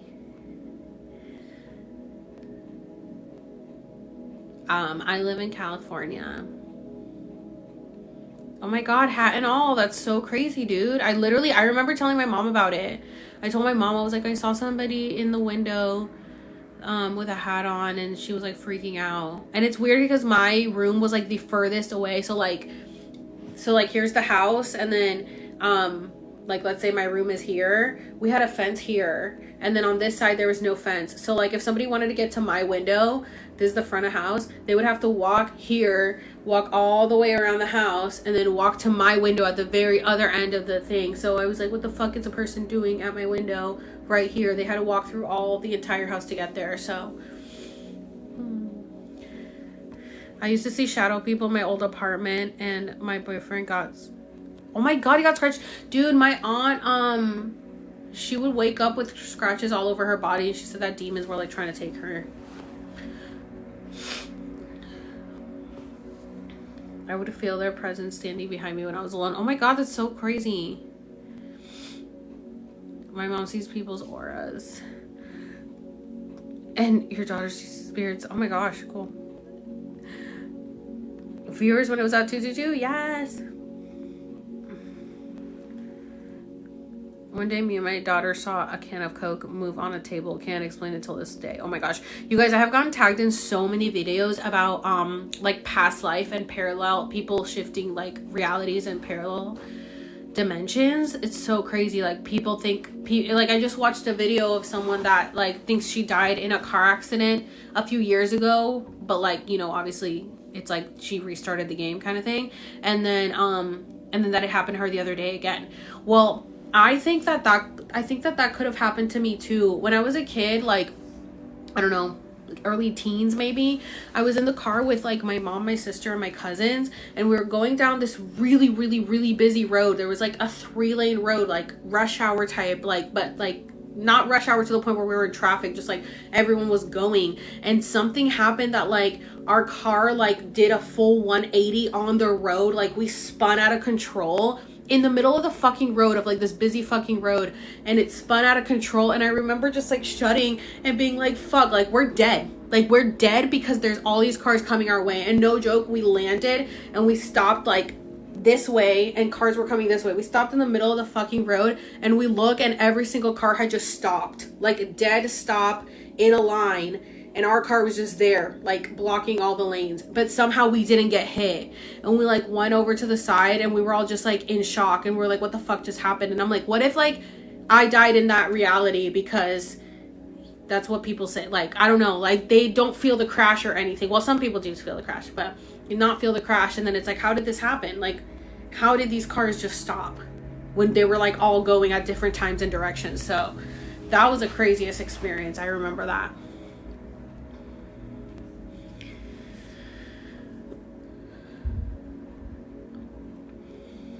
Our third eyes are so calcified from drinking fluoridated water. Ugh, I know.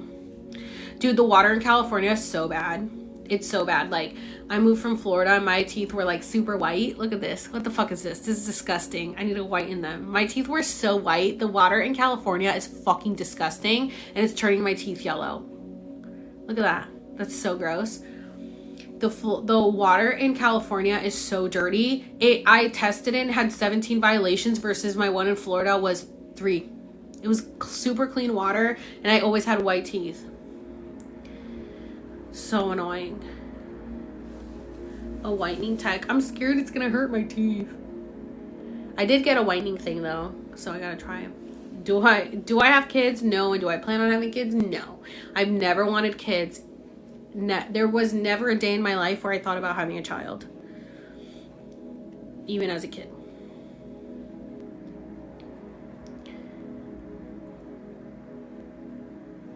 A Dimension Festival. What is that? It's like purple shampoo for your teeth. Oh, like the whitening strips fucking hurt. Oh, I'm in Australia. It's so bad here. It smells like chlorine. Dude, but my water in Florida smelled like chlorine. So maybe that's why, like, I always smelled like chlorine. And, like, my ex was like, I thought you, like, bleached your skin because you always smell like chlorine. I'm like, it's the water here. The water literally smells like chlorine. But in California, it doesn't smell like chlorine. But it's fucking dirty as fuck. Fucking nasty-ass water. Like, we literally, I have a filter for my shower and I have a filter for the sink that we do the dishes in. And then we put our water in there and we get a Brita. So we like double filter it. Oh my God, Destiny, you haven't been able to get a job? Where are you,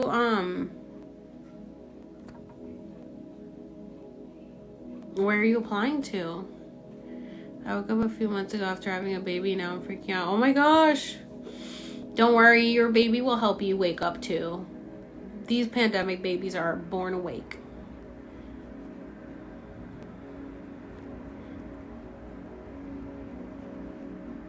After some videos, I'm definitely planning. Oh, nice, nice.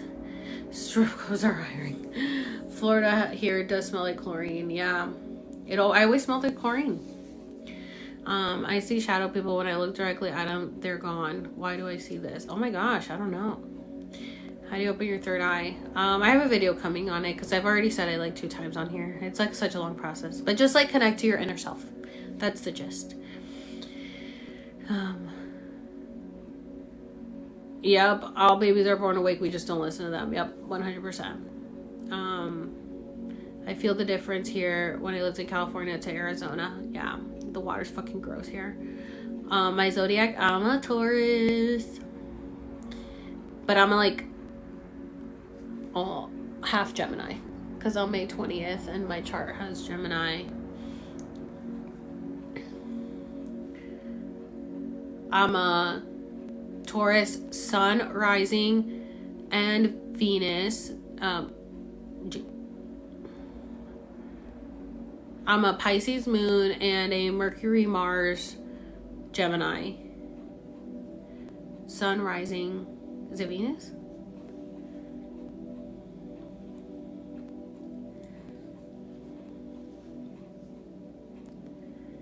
Big Pharma is also, 100%. All these fucking pills. How to read an astrology chart. Just go Google like birth chart calculator, and then it'll give you put in you have to know where you were born and your birth time, and then you can figure out your birth chart. Taurus sun, Sag moon, Gemini rising. Ooh, that's a fun mix. Yeah, you literally have earth, air, and fire. Oh my gosh. You're like, you must be very balanced. But like, yeah, you're like grounded, but then you like to travel at the same time.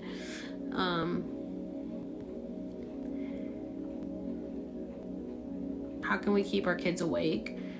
Don't let them be brainwashed by everything that goes on in the media, by the educational system. Unless it changes to where his teachers, they're fucking trying to ban critical race theory. So, definitely listen to them. Don't tell them that they're crazy if they tell you that they see things. Don't tell them it's their imagination, because their imagination is their reality. And, be encouraging of whatever they want to do. Don't ever, shun their inner self. Don't tell them they can't do anything, that won't make them money, that won't be successful. Let them follow their dreams and be who they are. I think a lot of the things is that a lot of the issue is that parents have kids without healing their inner child, and then they don't let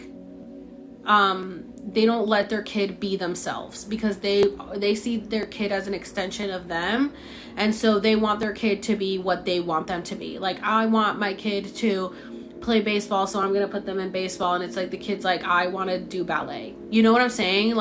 Just let them be who they are, and don't make them feel like they're not allowed to have their interest, and that they only can please you, because then they're not gonna be who they really should be. And the whole point is just for them to love themselves unconditionally, and then that's how they can essentially stay awake. It's just love who they are. On top of that, yeah, don't let them be watching mainstream media. Don't let them watch Disney. Fucking Disney. Disney's evil. Just don't let them fall into the bullshit of the world, and don't let them forget, who they really are. Don't intentionally close your kid, but do, because we were closed. I met a lot of people working in the restaurant industry who are awakened. Oh, really? Nice.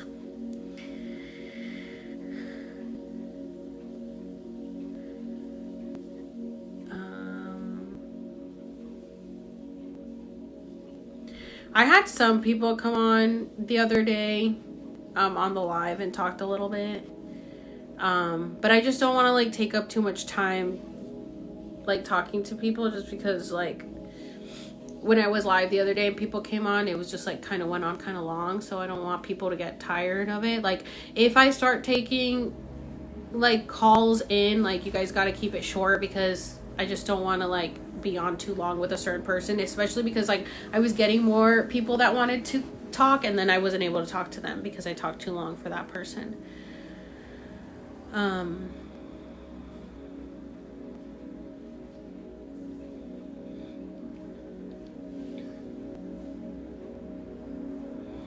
Yeah, 10-minute limit. Yeah, maybe I'll do that.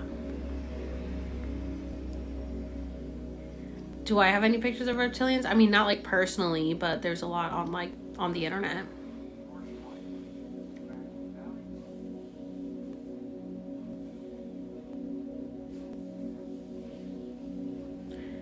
I had this dream that I was at my aunt's grave with my mom the next day we went there. Oh yeah, that's Marilyn in the back. And I can't remember her name. Betty. Shit, I forgot her name. Oh, you wanted to join the live last time? I'm sorry.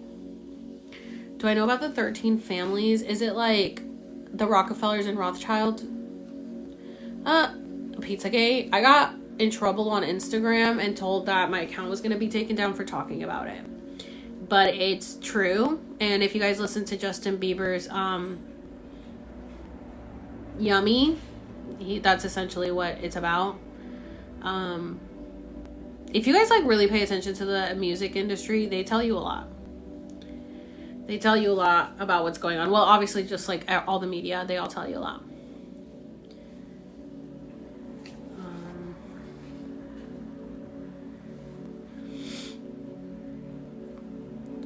I don't know.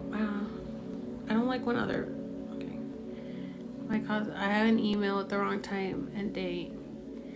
So many people have been sending me like so many.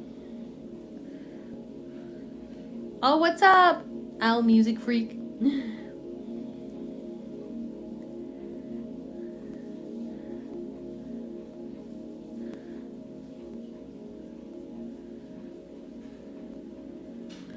I think it's because they have to tell us what's going on. Like in the contract. I'm gonna have something in my hair. They have to tell us. Do I know what I was in a past life? I don't know what I was, but apparently I did have a past life in the 50s, but my guides couldn't tell me if it like really happened or if it was an imprint.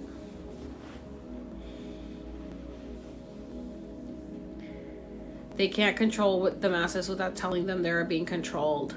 Yeah, and they've definitely found a loophole on how to do that too. By like making it entertainment.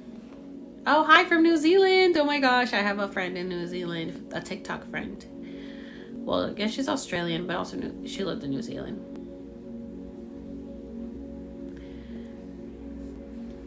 The background music's making you sleepy. I know, it's like meditation. That's probably why I'm tired too. Yeah, they have to tell us but make it seem like entertainment. Scotland! Oh my gosh, you guys, on my podcast, I looked last night and I had so many people from all over the world. I was like, oh my god, how cool. And it's just crazy because like, it's just crazy because, okay, so I need to know if, I keep getting like requests, but I don't know if it's people that are like here trying to request me or if it's people that are live that are requesting me. Because there's like two different things. Like you guys can send me a request, but then there's like people that are live that can send requests to other people that are live. And I don't want to talk to those people because I don't know what they're talking about. Oh my god, my hair is so healthy. I manifested this because my hair was like looking like shit during my shift. During my 4D. It was so bad. And my hair was so good before. So I kept having to manifest and I kept telling it, like, you are so beautiful. Anytime I would wash my hair, I'd be like, you are so strong, so healthy, so long, so silky smooth, so thick. I would just like say positive affirmations to my hair every time and like, look at that.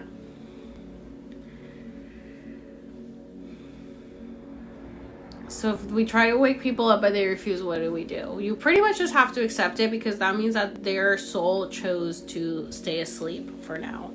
Like they'll wake up when they're supposed to. And if they don't want to wake up, you just kind of have to accept that. Like we have to respect other people's choices and not be judgmental of it because everybody has their own path. And at one point we were asleep too. So we can't get mad at them for choosing to stay asleep. So this is my natural hair color. These are my roots right here. But everyone like for some reason, well actually I was born with red hair. So my natural hair color is red. but then it changed to brown. And I dyed it like 2 months ago. What time is it? For me, it's 9:50 California time, which I should probably get off soon because I gotta chill. I don't know how long I've been on for. How do you find out for a past life? You can do like past life regressions, hypnosis.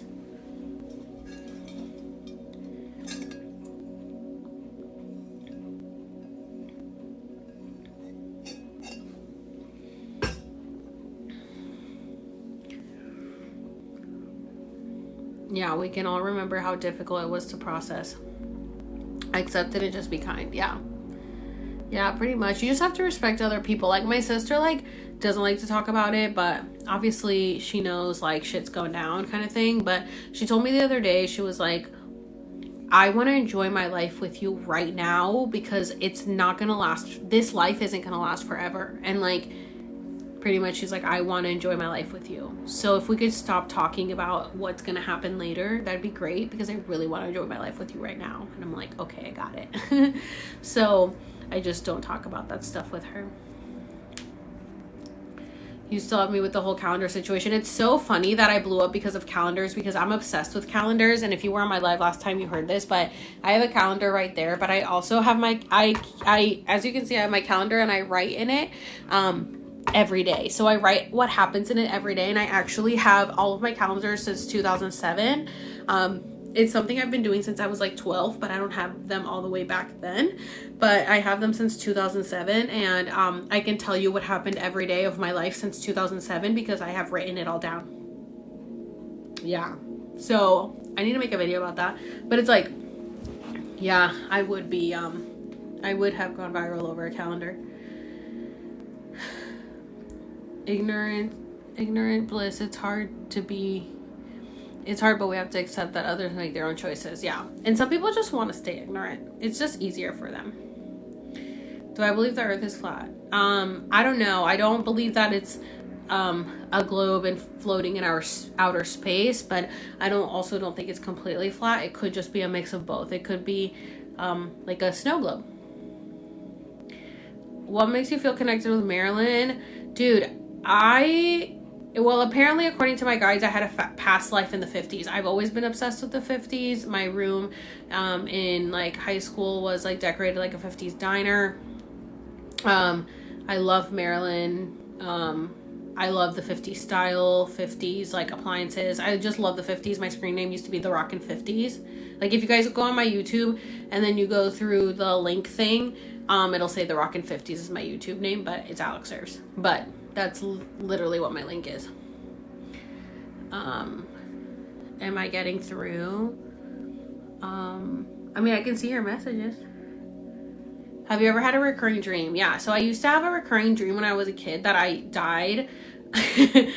That I like was at my grandma's house in Puerto Rico, and like she lived on like this hill, and that I was like waiting in the car for my parents or something, and that the car rolled backwards and I fell off and died. That was my recurring dream as a kid. So I don't know if that ever happened, but I kept dying in that reality. That sucks.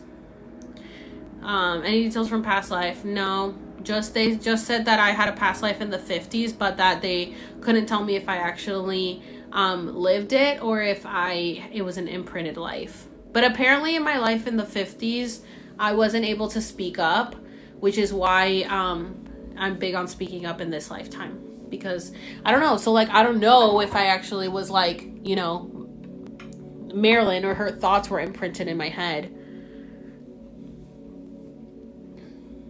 Can you upload this to Spotify or podcast, please? Yes, I will. I always upload my lives to YouTube and my podcast. I still have the one that I did. Oh my gosh. This will be my third one that I still have to post. So last one I have is the one with JK Ultra. Then I have the one with Clara and Rock for Expose the Pepper. And then I had another one, but the one that I went live 2 nights ago was like 4 hours long. So that's a crazy one. I would always dream that someone was trying to kidnap my sisters. It's scary. Well, I used to have dreams that my dog died before he died, but like, you know, when he was a puppy, and so he was hypoallergenic. He was a Bichon, and I got him in 2006, and I got him. Oh my god, in 2006 was when I had my vision about look at this, because I have a filter. These are my freckles, and then this is the smooth.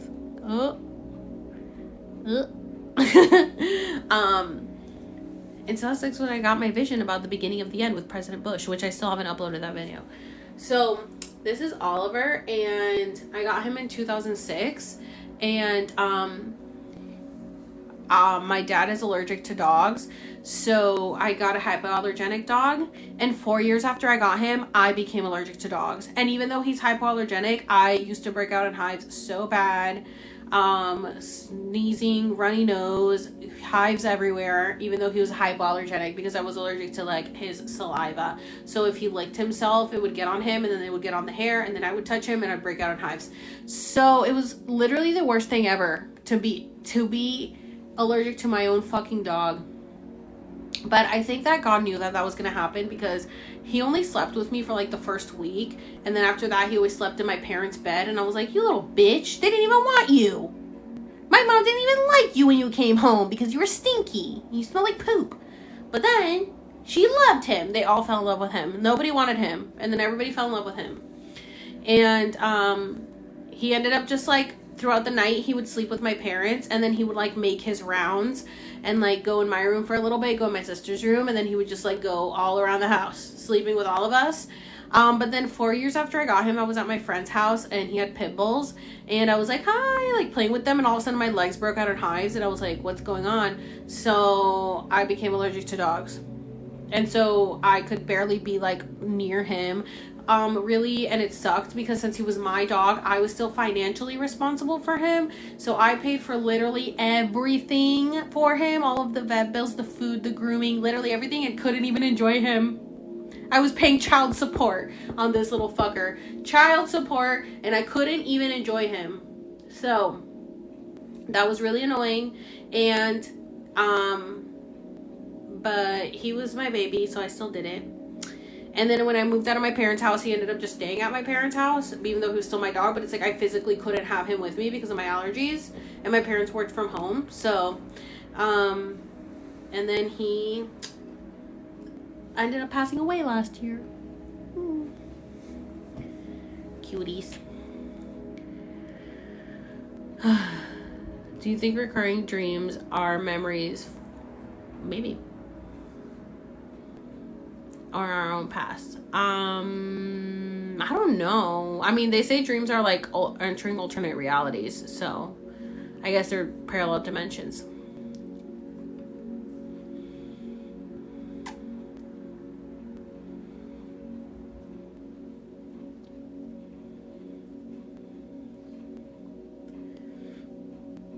Yeah, little babies.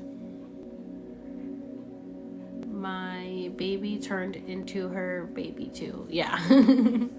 They always do. Like, parents never want you to get a pet. Oh my gosh, sorry guys. Parents never want you to get a pet, and then they love them and fall in love with them. You will see him again. I better. I saw him in my dreams last night. Tell us more about your trip coming up. My trip is tell me this is not fucking serendipitous. So randomly, like I want to say like 2 months ago, I started getting the want to do ayahuasca. Like, I don't know anything about ayahuasca. Well, first it was because I was thinking about what I want to do for my birthday this year, and then I was like, yeah, you know, I'm really not in the party mood. Like, I just don't want to like party with anyone. I don't want to do anything. My dog's name was Oliver. So then I thought I really want to go away somewhere like in nature, which is like so not me. But I was like, I really want to go somewhere in nature. So then I started thinking about like Lake Tahoe, but then I would have to go with someone, and like I didn't want to make my sister take off work or my friend take off work. So I was like, oh, maybe I should do something else. And then I thought, oh my God, what if I do ayahuasca? Like, I would love to do ayahuasca. And so I randomly started thinking about that, and then I started looking up videos on ayahuasca, and I was like, yeah, I definitely want to do ayahuasca. And then I thought, what if I get my passport and go to Costa Rica? So I've never traveled outside of the country, and I'm like, yeah, I'm gonna just go to Costa Rica and do ayahuasca by myself. And when I started telling people, people were like, no, don't go to Costa Rica by yourself to do ayahuasca, please. And I was like, why not? And they were like, maybe because you might die. So I was like, okay, maybe I won't. But only because I couldn't find like the flight that would work with my schedule, and also because I didn't have my passport. So I was like, all right, well, let me make an appointment to apply for my passport. So I made an appointment to apply for my passport. And then I was like, I'm not going to get it in time for my birthday, so I just won't go to Costa Rica. So then I was going to do it. I contacted them. It was going to be $1,700 just for the ayahuasca. And it was only 2 ceremonies. And it was going to be $1,700. But it's like really private. Like, it's like this family does it. And I know it sounds crazy, but the reviews were amazing. Everybody loved it. And then like it was only up to 6 people, so a very small private group. So I really want to do that. I contacted them and everything, but then I was like, whatever. So then I was telling my friend about it, and he was like, well, my dad's friends do ayahuasca like all the time here. Why don't you just do it here? Because then I was thinking about going to Mexico because I'm in San Diego. So I was like, oh, I can go to Mexico. But then it's like, again, I don't really want to go to Mexico by myself. So then my friend was like, yeah, my dad's friends do it. Why don't you let me get you in contact with them? And I was like, okay, sure, I guess, whatever. Like, I didn't actually like think I was gonna do it. But then I was at work, and his dad came in with those friends, and I was like, oh, are you the couple that does ayahuasca? And they were like, oh yeah. And I was like, oh my god, yeah, like they were telling me about you guys, and they were going to get me your information. And they're like, oh yeah, just like, let me give you my number. Like, we'll keep in touch or whatever. So I ended up waiting on them, like serving them. And then I got their information, and then I called her, cause she's the one who like does it more. I called her, and talked to her for like a good minute, like asking her about it. Where is it at? Blah, blah, blah. And then she gave me the information for like the people that do it because she's friends with them. So I ended up getting contact with them. And then I ended up like interviewing them for like another hour, like 2 of them, like separate calls. I was like, I need to know, like, you guys are doing this for the right reasons, and like, what is the deal? Like, they're new and they're doing it here, so I wanted to know everything. So I pretty much interviewed them, and then they were like, okay, well, like, because I was like, okay, I think I want to do it. And they were like, okay, well, you got to like sign up for a spot because they get filled pretty fast. So I got a spot. I saved the spot. And then that one is cheaper here. It's $750 instead of the $1,700. And so I'm going to do it here, but it's like with more people, and it's like outside, like pretty much camping essentially. There's just like a big barn that we can sleep in with like our mats. We can also like sleep in our cars if we wanted to, or sleep in a tent. But pretty much they said that, you know, we're going to be like doing the ceremony, and it's 3 ceremonies. So I'm doing 3 instead of 2 for the lesser price, for like $1,000 less. And I don't have to fly. I just have to drive 2 hours. So I'm going to do that and it's a Peruvian shaman who's been doing it for like 30 years that's doing it. Went alone to Peru for ayahuasca. And then again in random Kentucky. The Peru trip was better in Kentucky. Yeah. Well, I mean, I'm hoping it's good. I mean, he's from Peru and he's been doing it for like 30 years and he's doing it here. So I hope it's good. I wish you could go live doing it. Dude, you guys, like, I asked them, can I not be on my phone? And they're like, well, we would prefer you not to be because we want you to disconnect. Like, if you're gonna worry about your phone, then why are you here? Which I'm like, true. But I was like, well, it's just because I'm a content creator and I have to like post content. I guess I'm not gonna be posting for 3 days unless I can like go to my car and just, I have drafts, so I don't have to film. I can save drafts and post them while I'm there. Oh shit. So you guys have content to watch, but I won't be posting anything like new or current while I'm there because I shouldn't be on my phone. I feel like I have a hair on my nose and it is driving me crazy. Ask them if you can vlog it. No, there's gonna be a lot of people there. I used to dream of snakes chasing me. Ooh. I'm going to San Bernardino to do an ayahuasca ceremony. I love you. I think we're soul sisters. Everybody, well, not everybody, but there's a lot of people that say that they feel like they know me. I'm like, oh, maybe we did know each other. Just have a friend post for you. Okay, so that's what they said too, but the issue with TikTok is that your drafts are only saved in your phone. So I have another phone that I could leave, because I need my phone. I need it for my GPS. So I need my phone, and it's like literally what's connected and everything.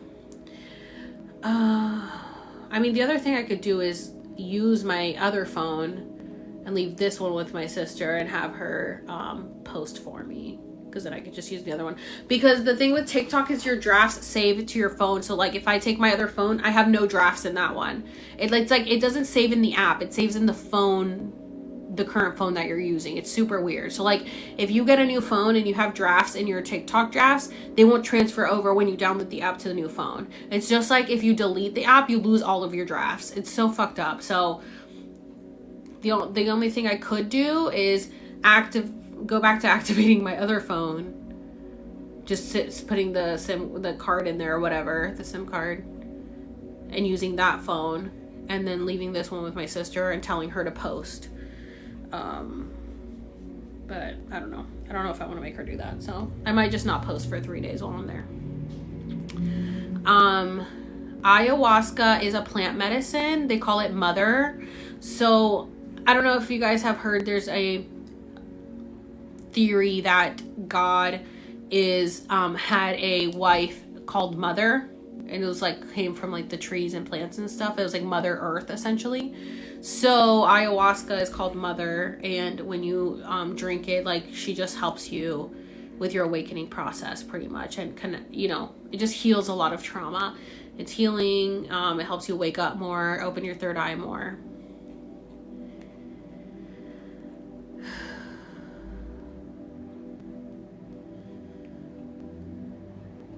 I want to hear about your overlook on the earth.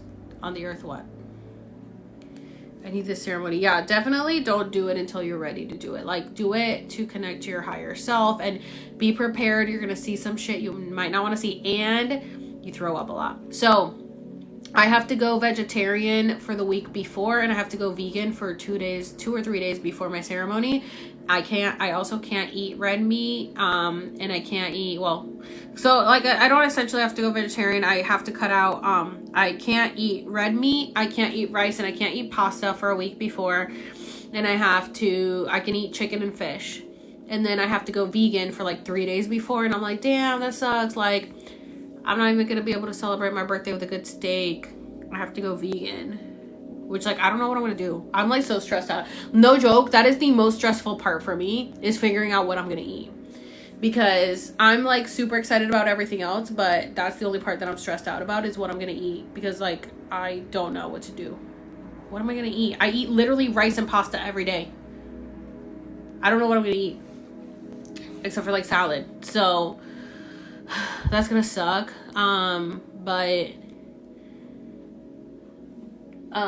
Yeah, so I gotta figure that out. I'm like trying to see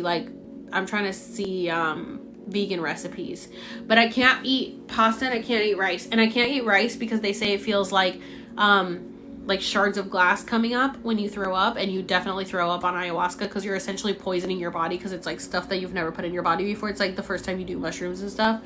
So since I'm gonna throw up, they say don't eat rice because it's gonna hurt like a motherfucker coming back up. So I won't be doing that. Order meal prep. Oh, can I do that for like a week? I mean, I have a vegan place across the street, so I can, but the other issue is that I'm gluten-free.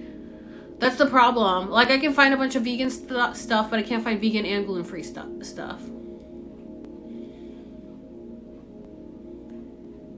And my gluten-free bread is not fucking vegan. It's like so annoying. Where's the ceremony in San Bernardino? It's called Hummingbird Church. So it's not really a church. They just have to call it a church because to be able to do this. But that's where I'm doing it. They're new. They like just started a year ago. The diet is for my ayahuasca retreat. Okay, have I heard of the Hat Man? I don't know if you're talking about what I was talking about earlier, that I think I saw a shadow person with a hat in my window when I was a kid. That's like most other countries deworm themselves on a regular. USA doesn't. Oh my god, I've heard about that. I heard about that. I've seen those TikTok videos. Hi, Sleepy. Totally possible and wonderful. Oh my god. If you could like tag me in some videos or something for some recipes, or like message me on Instagram because I need some help. Oh, do they have these retreats on the East Coast? Actually, when I was like talking to them and asking them about it, they said that a lot of them did it in Florida, in Orlando, because I'm from Orlando, and they're like, oh yeah, a bunch of us like met in Orlando and we do it here now. So apparently there is a retreat in Orlando, and apparently it's like really popular. How much does it cost? The one I'm doing is cost $750, and that's pretty cheap compared to other ones. They're usually more. Like the one in Costa Rica that I wanted to do was $1,700.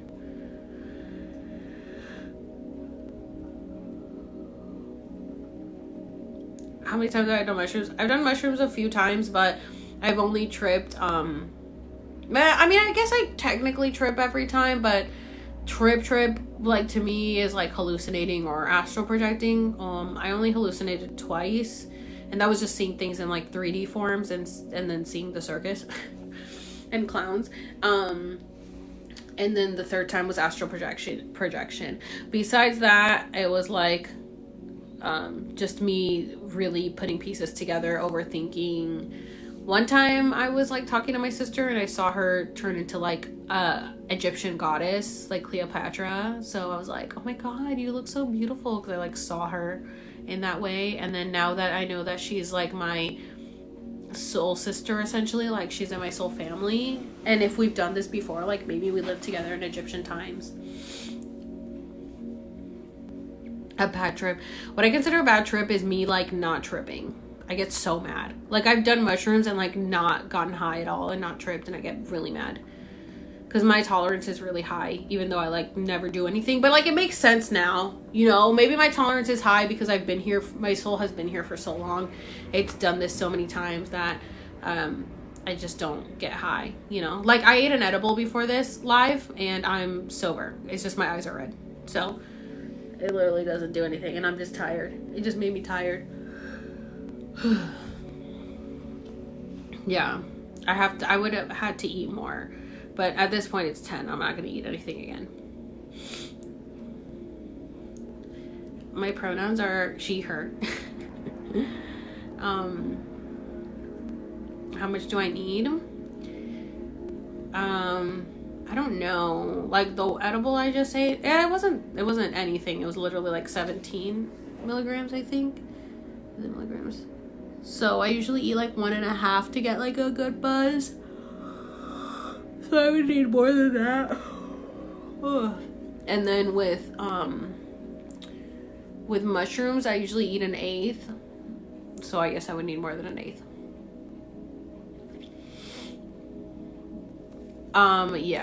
Yeah, you can go into psychosis from mushrooms. They say not to do them if you have a history of psychosis or schizophrenia. What up, Brian? I saw you just texted me. Did you just make food? Because I'm hungry.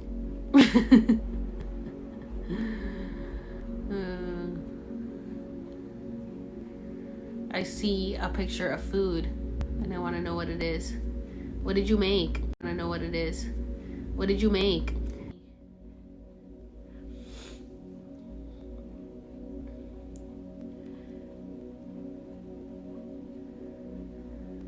Schizophrenia is a sham. I mean, true. There's a guy on here on TikTok that has schizophrenia supposedly, and like now I'm just like, he probably just sees other people. How many milligrams? I think it was like 17 milligrams. Not a lot, but I only ate one because I ate it at like 7. I don't like to eat it too late because it makes me think a lot, so I didn't want to stay up late thinking, but I wanted to have like something, but it didn't really do anything.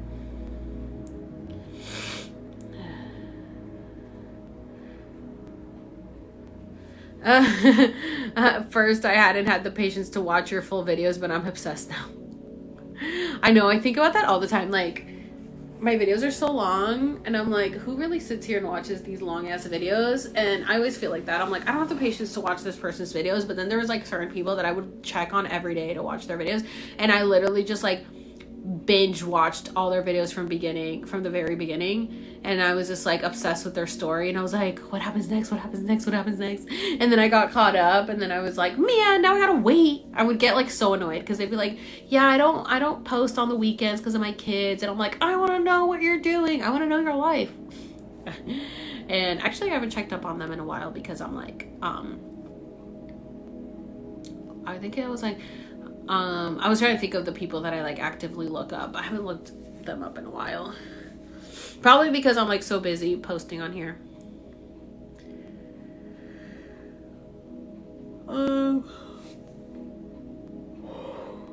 Do I feel in danger because of the topics? No. I come back every day to learn new shit. I love it. Somebody said that they look me up like 5 times a day to see if I've posted anything new. And I usually post every couple hours. So, yeah.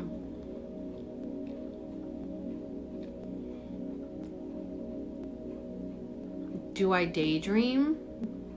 I have. I think we all daydream especially when we're manifesting.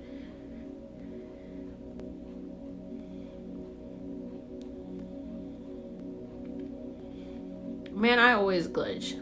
Does the vaccine work? Well, according to the Pfizer documents, it didn't matter whether you got the vaccine or not.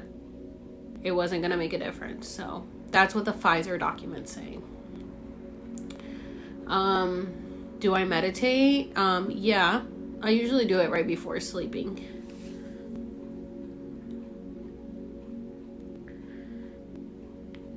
I check once a day. Yeah. I usually stop posting. I don't post any later than sometimes I have usually no later than like 11 p.m. is the latest that I'll post, Pacific Standard Time.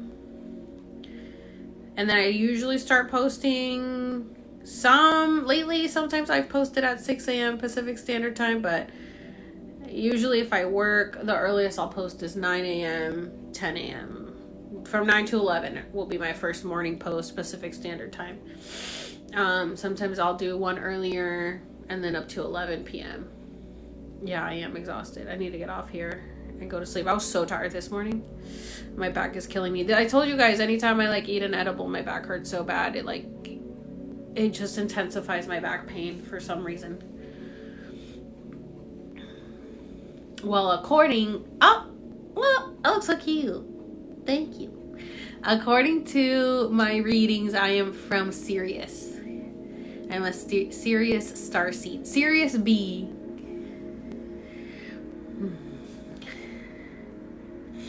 I have not watched what is it? Watch the Water documentary, but I've gotten a ton of messages telling me that I need to watch it and with it linked. It's 10:18 here. May I ask what caused you to change your views on life? I think what caused me to change my views on life was like being so unhappy with my life. Being so unhappy and feeling stuck and feeling like there's just no point to living. But knowing that I couldn't end it because I would have to come back and do it all over again.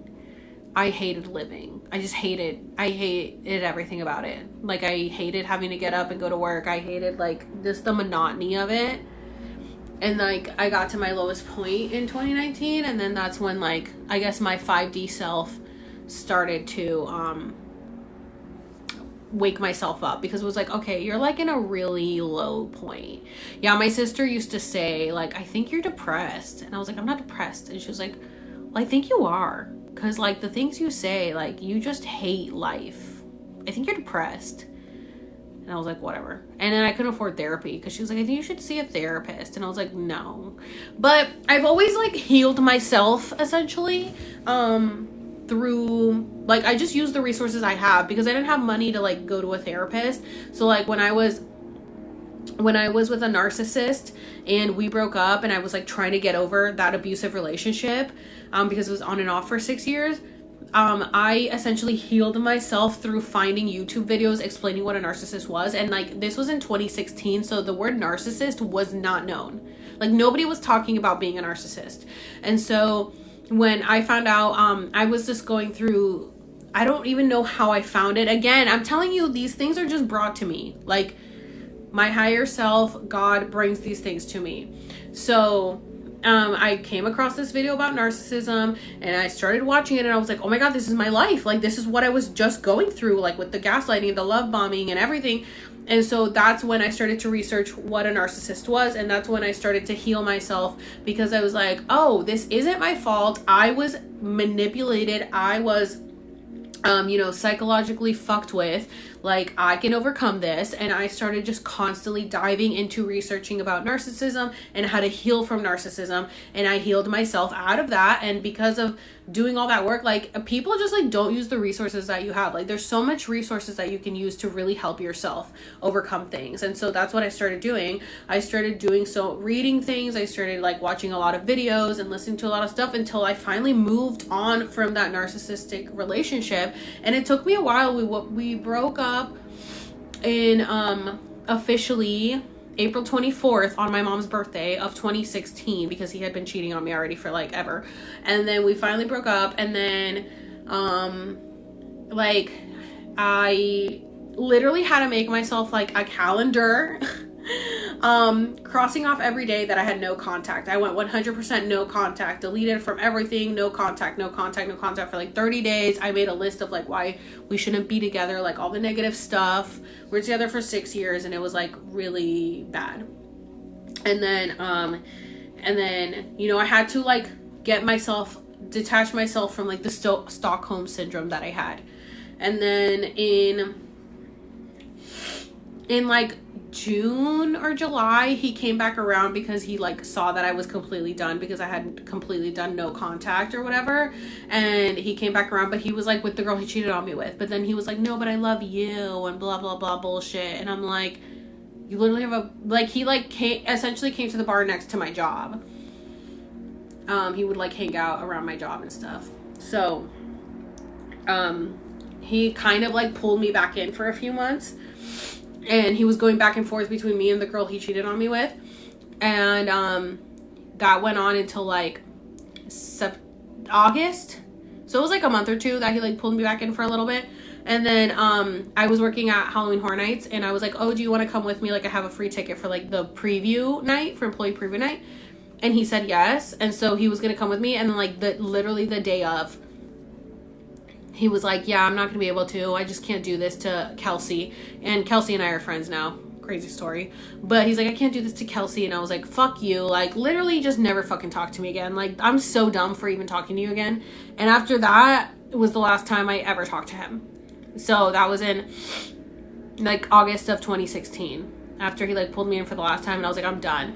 But then after that, during that whole time of the back and forth, like, he was going back and forth between me and Kelsey, and like her and I would talk to each other, and then I would tell her, I'm like, hey, just so you know, like, he's doing this. Like, I was also trying to tell her what was going on. And then she was like, she wouldn't believe me. And then we ended up like cutting off all contact, and then him and her ended up, I feel like I'm getting allergies. And then him and her ended up moving to Ohio together. And I was like, and he has 2 kids, and I was like, what, are you gonna be a stepmom now? Okay. So they moved to Ohio together, and then they were together for 4 years. And during those 4 years, he did the same thing to her that he did to me after I tried to warn her about it, and she wouldn't listen to me. So she ended up moving back. Dude, I'm telling you, she also fucking shifted dimensions. She ended up moving back to Florida in 2019. She broke up with him and moved back, and he stayed in Ohio, and she moved back to Florida in 2019, literally December of 2019.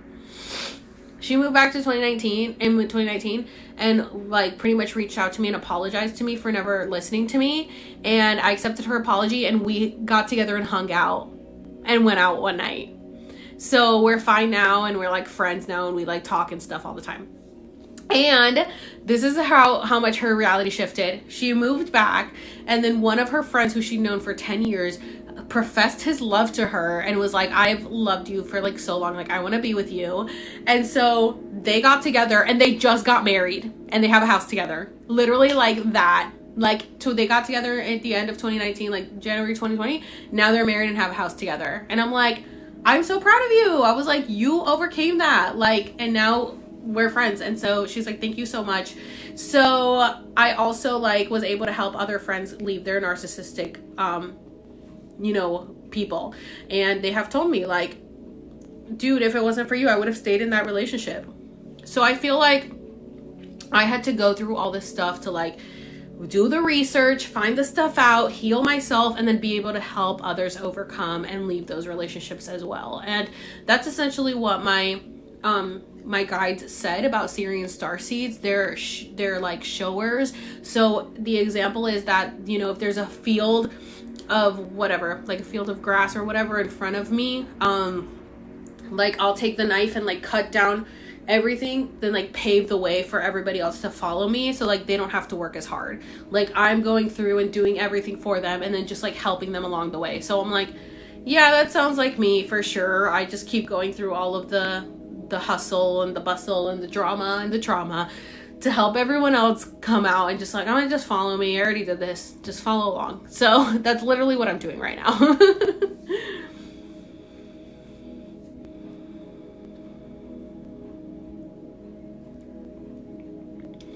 Do I think there's good guys out there? My ex that just popped in this live was Ryan. We're still friends. He's a good guy. He likes to say he's a good guy. I say, don't ever call yourself a good guy. Girls don't ever like a guy who calls himself a good guy. But yes, I think there are good guys, and he does have a good heart. It's just like we were not like spiritually on the same level. Not that he's like, you know, not like doesn't agree with my views. It's just like he's still very much in the 3D ego, and I'm more like evolved. So, you know, we just stayed friends. We're just friends. We're really good friends, but we like talk every day, and he lives like right next to me, so we see each other all the time. But we have more of a friendship than a relationship. But he was a great guy, and so we're still friends. But I think for me now, like I used to be really boy crazy and like used to date, you know, a lot and stuff. But the things that I was looking for before are not the things I'm looking for now.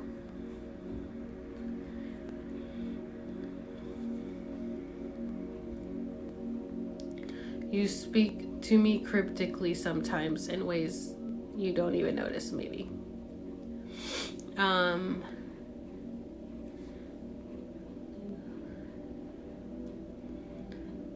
Deep soulmate. They say a couple that share a soul have shared a lifetime together. Yeah. So if I were to cut off a toxic person out of my life, then I were in a different timeline. Yes.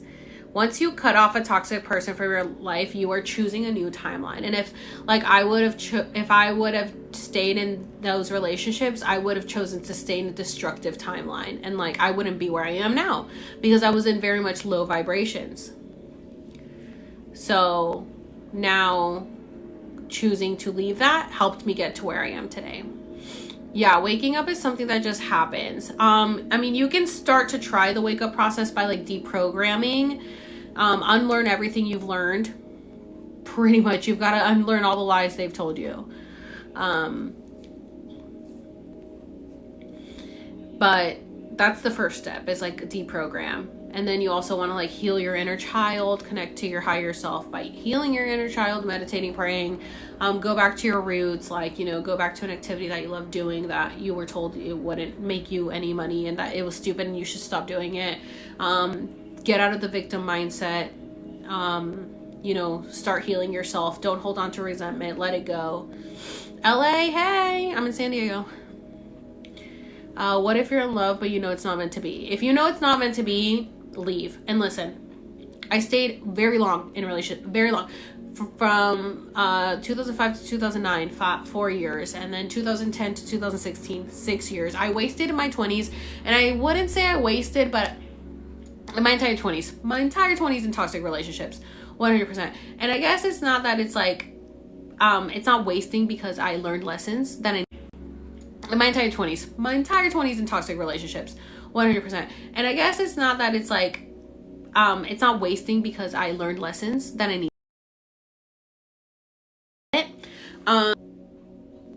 But I learned what I had to learn. But the longer that you stay in a relationship that is not for you, the longer you're prolonging the process of like finding who you're supposed to be with and finding your true happiness. So the longer that you stay in situations that you shouldn't be in, the longer you're going to stay stuck because you're not letting yourself heal and move forward. So me choosing to stay in those relationships all of my 20s, now I'm in my 30s, and it's taken me this long to like get to where I am now. I mean, everything happens when it's supposed to, but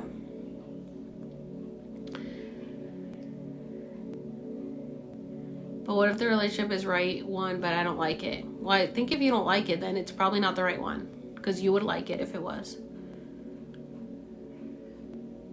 How do you separate church and from church and self? I'm still struggling.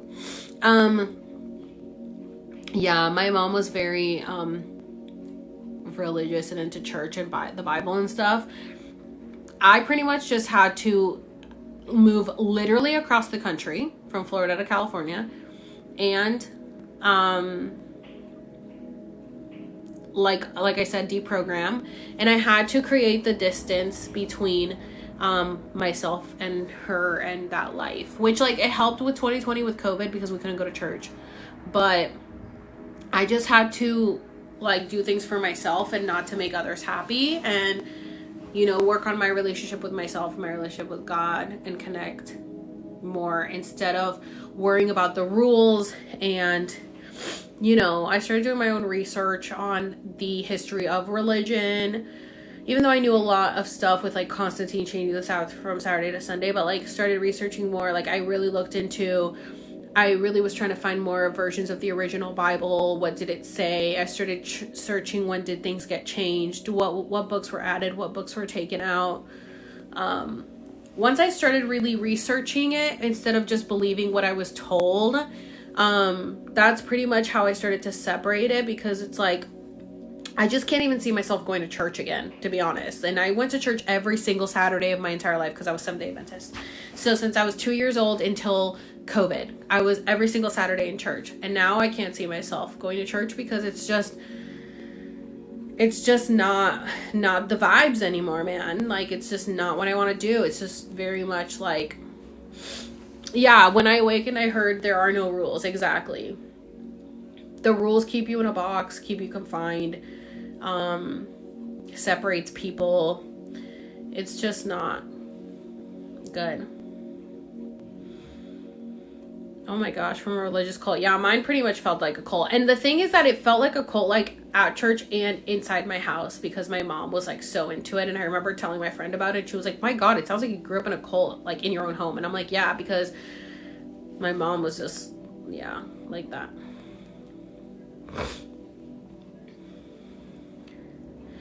Your mom has been waking up too. I feel like my mom's like knows that I'm awake, because she literally has said it before I cut her off. She was like, you're like speed racing through your awakening, but she keeps getting really stuck in her 3D self. Like, she's having a really hard time integrating into her 5D self because she's scared that, like, I feel like internally she's scared that if she gets into spirituality, which is what we really should be connecting to instead of religion, even though she thinks she's not religious, she's religious because she follows all the rules in the Bible instead of doing her own research, because to her she's like, well, the Bible is sacred and holy and no man can change it, but man has changed it. Like, that's why in Revelation it says any man that take out of this book, shall lose his place in like the heavens or whatever, eternal life. Yeah, but they've done that. And so like she refuses to like acknowledge that things have been added or taken out.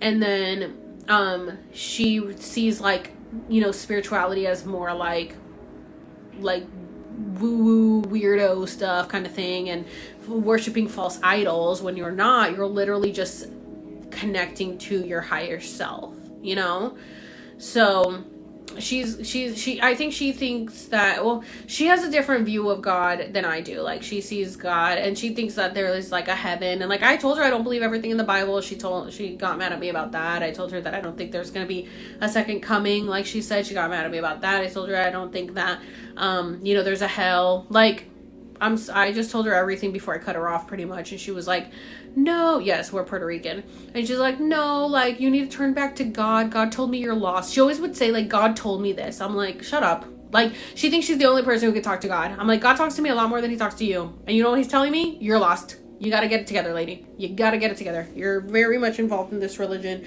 propaganda. So, yeah, her birthday's coming up on Sunday, so that's gonna be fun. I'm not gonna call her. I'm just gonna send her a text.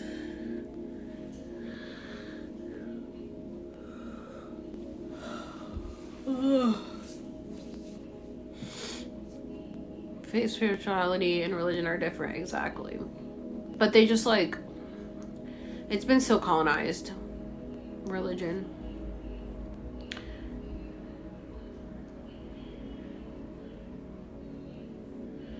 All right, guys, I really need to get off here. It's 10:40. This is why I don't go live.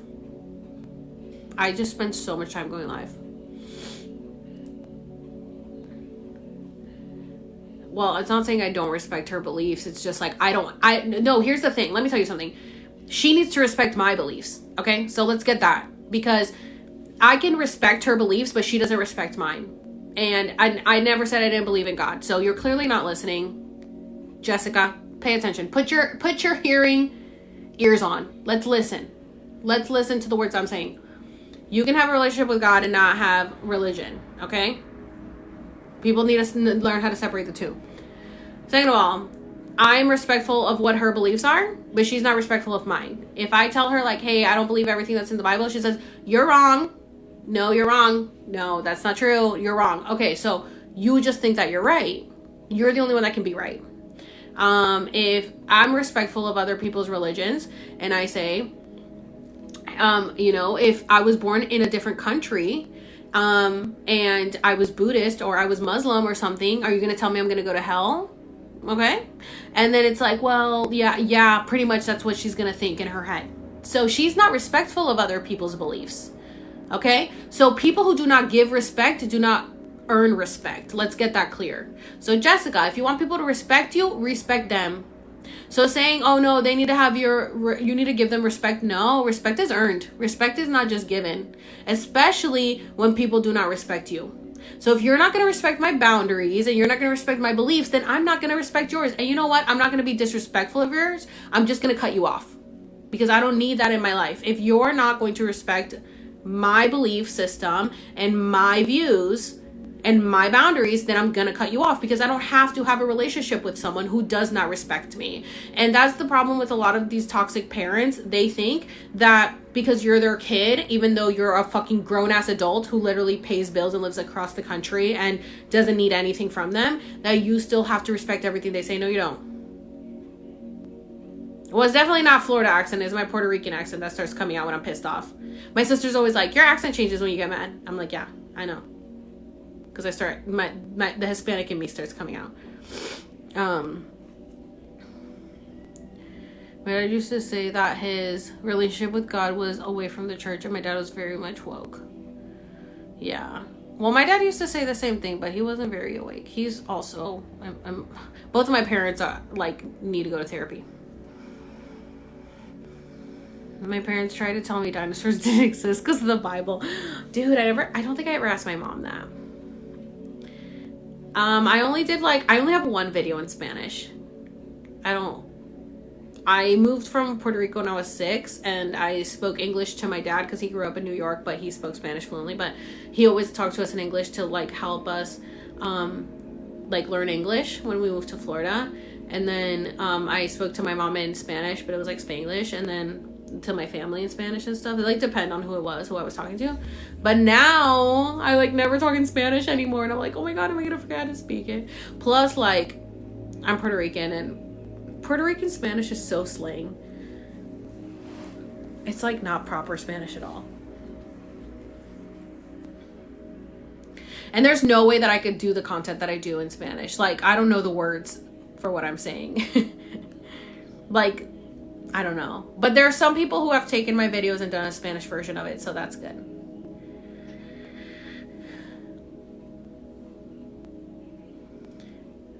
Well, there's not really a conspiracy on the Gregorian calendar. It's just the Gregorian calendar started, I guess, it started when Jesus died or came to Earth. I guess when he came to Earth or died. I don't know. But it pretty much just started from there. So that's why we're in 2022. But Jewish people are in like 5,000 something. Yeah, we speak Spanglish 100%. That's why I'm like, and now I'm in San Diego and it's all Mexicans and I don't understand half of the words Mexicans say. It's not like our Spanish at all.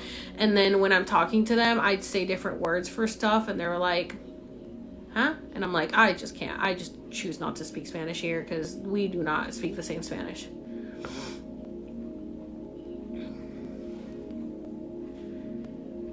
Yeah, San Diego.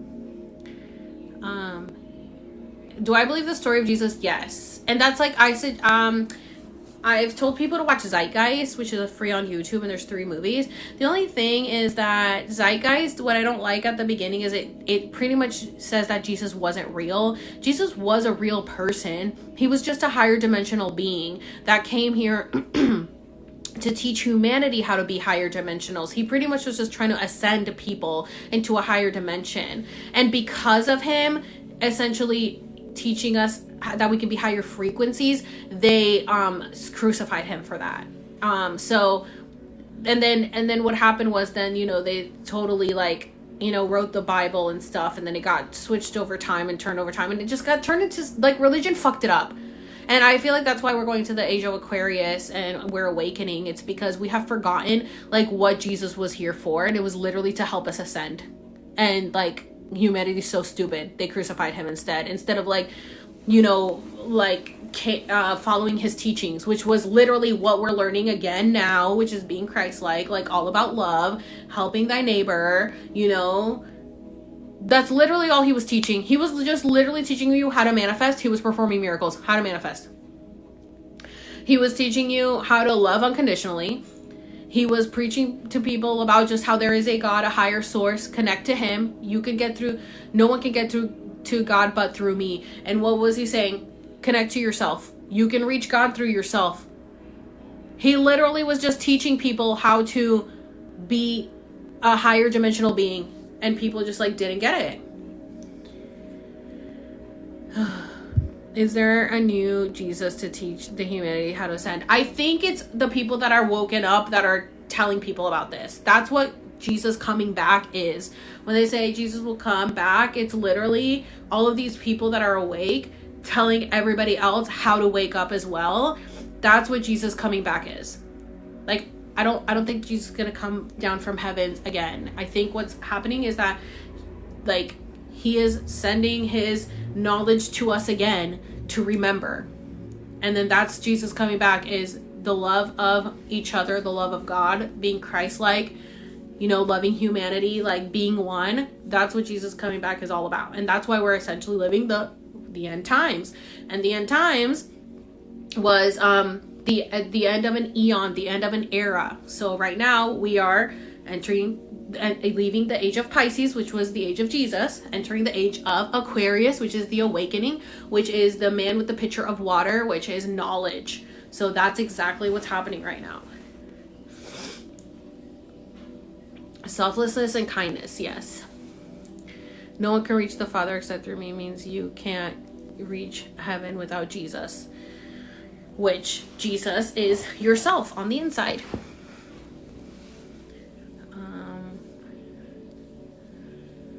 What do you think about ghosts? I've never seen a ghost, but I think there are people that can see ghosts.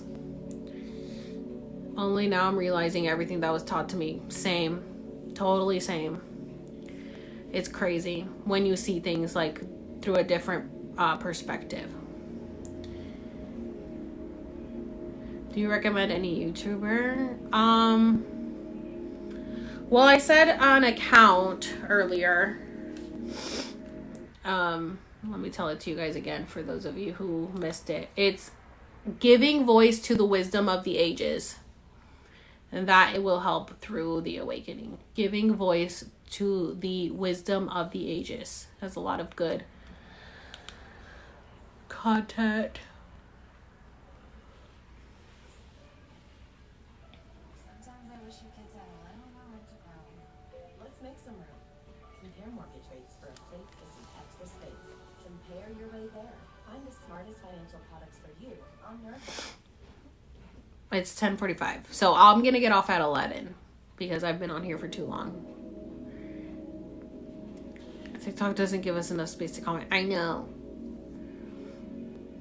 Spring is rebirth. Yes, and I feel like that's why like the new year started in April, and I feel like that's why so many people are waking up and we're like speed racing through this awakening, because it's a new rebirth.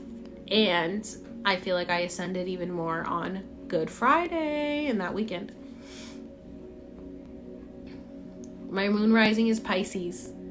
Isn't that funny? Yes, I live in San Diego. Look up Hardy on YouTube. Oh, thank you.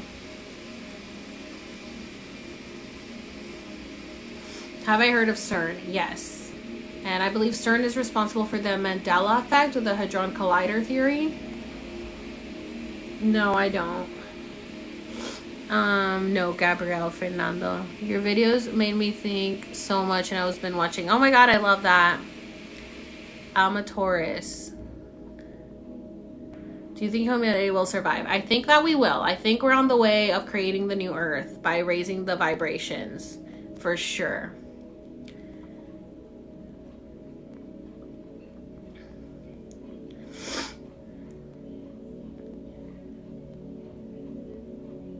Oh, you shaved your head during your awakening. I feel like a lot of people did, honestly. But I could never because I'm like obsessed with my hair.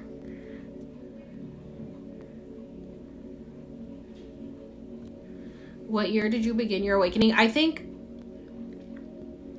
like originally it started around 2017, baby steps, but like I didn't notice them. That's when my migraines started really bad. But when I really hit the wall of awakening was 2020, was because I was at my lowest in 2019, and then 2020 was when I like really shifted into waking up. Oh my god, I'm freaking getting allergies so bad. I think it's because I bought this couch from someone that had a pet, and even though I've cleaned it like 3 times, I still get allergies. Oh. Is there like half a... Yeah, I think my sister might be like half awake, half asleep, because she like knows. She's always been like more awake, but then like she also like wants to kind of stay asleep because she's like, girl, just chill. Like it's gonna happen no matter what. So can we like enjoy it right now? Can we just like enjoy this life right now? Like chill out. So kind of like that. Are our souls connected to our hair? I don't know, but I've always been obsessed with my hair. I always wanted really long, like mermaid hair.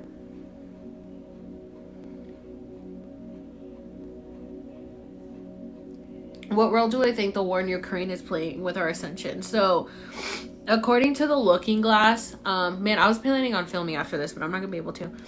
According to the Looking Glass project, in 2030, there's 2 possible timelines, which actually could be starting right now, and it's like we have to avoid pretty much the U.S.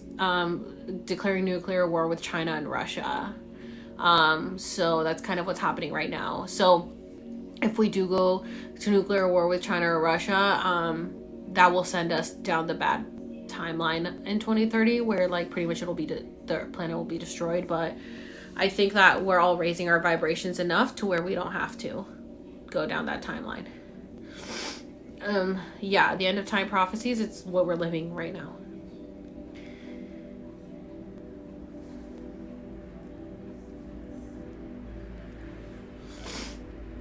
Has anything strange happened to me ever since I started doing conspiracy theory stuff on my page? I mean, good things. Good strange things. Nothing bad. Oh, thank you. Shayna.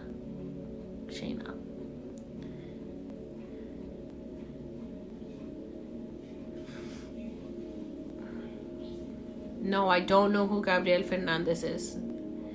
Did you look up Flat Earth? No. My question is, what year are we really in? No one knows. We don't know what year we're really in because there's so many calendars. Yes, a ton of synchronicities. A ton. Literally every day. Every day. But the angel numbers started like pouring in. I love horror movies. I've always loved horror movies growing up, and my mom never liked me watching them. My favorite movies, like I used to watch Halloween, and then my favorite movies was like the Saw movies and Scream. Scream was my favorite movie when I was in 5th grade. I love horror movies, and I actually went to school to be a beauty and special effects makeup artist, and then I worked at Halloween Horror Nights being a makeup artist for Halloween Horror Nights at Universal Studios Florida. I love horror.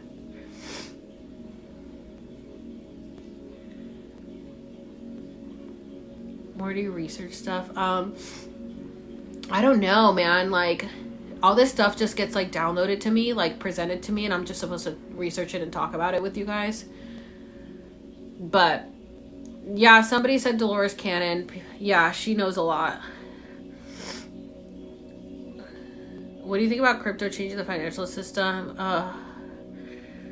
We can't let them take away our cash. Like, they want a cashless society. We cannot let that happen. If they try... Dude, I have a video saved of, fuck, what's his name? What's the guy with all the tattoos on his face? The white rapper?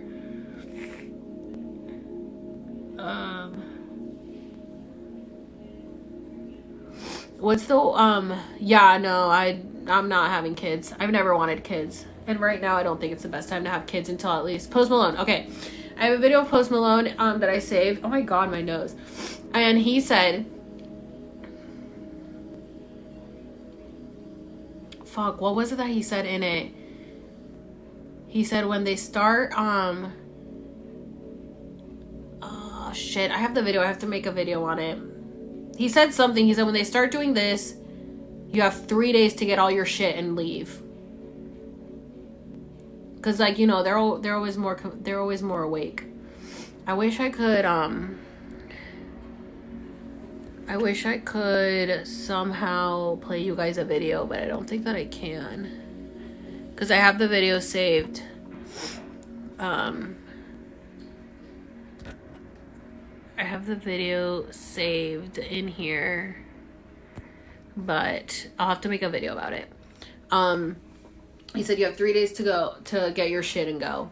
So they know what's up, but they want to make a cashless society. Don't let them make a cashless society. Like, right, you know what's crazy is like we can't even go to the bank and take all of our money. Yeah, go where? I don't know, because this is going to be like a whole essentially new world order shit. Like, they're all going to be doing it, but pretty much we're fucked. So that's why we have to stop all these timelines. We literally have to stop all the timelines. When your cards don't work or when they declare martial law. Yes, that's exactly what he said. When your cards don't work or declare martial law, you have 3 days to get your shit and go. I don't know where we're going to go. Like, to Canada? I'm hoping Canada would, like, take refuge in us. It's like Handmaid's Tale, literally. If we can travel anywhere outside the U.S. That's why I already, like, have my passport coming, because I'm like, I don't trust it. So, yeah, we pretty much just have to get out of the U.S. But he said that. And you know what's crazy? If you try to go to the bank right now and pull all your cash out, like, you're only allowed to pull out, like, $3,000 a day. So when I was moving here and, like, when COVID hit, I was trying to pull cash out, and they were like, no, you can only pull out $3,000 a day. And they, like, wouldn't give me my money. And I'm like, do you guys even have money? And my cousin works for Chase, and she was like, girl, I signed a contract and I'm not allowed to talk about it, but people don't know that money is not real. Like, we don't have this money. Like, the money that people want, we don't have it. So if you want your money in cash, you have to put in a request, and it has to be for like a week in advance for them to be able to get the money somehow to give it to you. So when I moved, I had to get like a cashier's check type thing to like transfer banks. So like I didn't have the physical money. But when I went to pull out my money, they're like, you can only have up to $3,000. Like, we don't have all this money to give you. I'm like, where's the money? There's no money. It's not real. So I don't know what we're supposed to do. Like, if we have more than that in the bank. He said, move to the country to grow your food and build a tower so you can see them coming. Ooh, good to know. Yeah, that's definitely what I want to do. I want to find like a commune to like crash.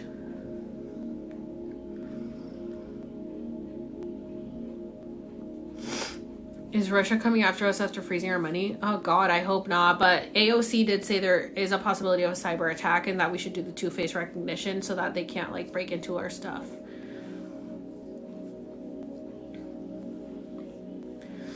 Thank you, Dub Life. All right, guys, I have 5 more minutes before I'm getting off here. So if you have any questions, you got 5 minutes. AOC is she's a representative for Brooklyn or the Bronx in New York. Thank you, Natalie. I want to have a little community here in Australia. Yeah, I need to find somewhere fun and cool to go to. It's crazy because people think that we won't like want to work if we don't have money, but we will still want to work. Just not for this shithole. How do I know all this? I don't know. It's like years of like just retaining information that I like been interested in, but also I just feel like it's downloaded to me. Reincarnated gods are awakening to all they are here in this now time space. Yes. Thank you. Everybody always comments on my eyebrows. It's so funny because one time I worked with a girl and she was like, you don't even have nice eyebrows. Like, your eyebrows are, like, literally a straight line. And I was like, no, they're not. I was like, what is she seeing? But her eyebrows were legit like this. Like, this is what her eyebrows were naturally like. So she thought my eyebrows looked bad because her eyebrows look like this. Get a solar cooker. Okay. Years of observing. Yeah, pretty much. Observing and taking in all this information. Make use of the money for Wall Street. That's where all the money is. Make the richer richer. 100%. 100%. Drag queen. When will we see other aliens? Okay, so this is a good question because so in the 50s when aliens started making their appearance in our lifetime, because they've obviously made appearances to like the Mayans and the Egyptians and all that before and whatever. But here, in the 50s, that's when people started citing the UFOs, and they started seeing them as like alien beings, right? Now, because we are raising our consciousness, we won't technically see them in that form anymore. We will see them in the human form. So like how a lot of us woke up and are finding out where we're from, like with me, I'm essentially like myself from the future inside me right now in this body so that I can tell you guys all this stuff. Because like people are asking, how do I know this? It's because my higher self consciousness is like telling me what to say to you guys. I know it sounds really weird, but it's the truth.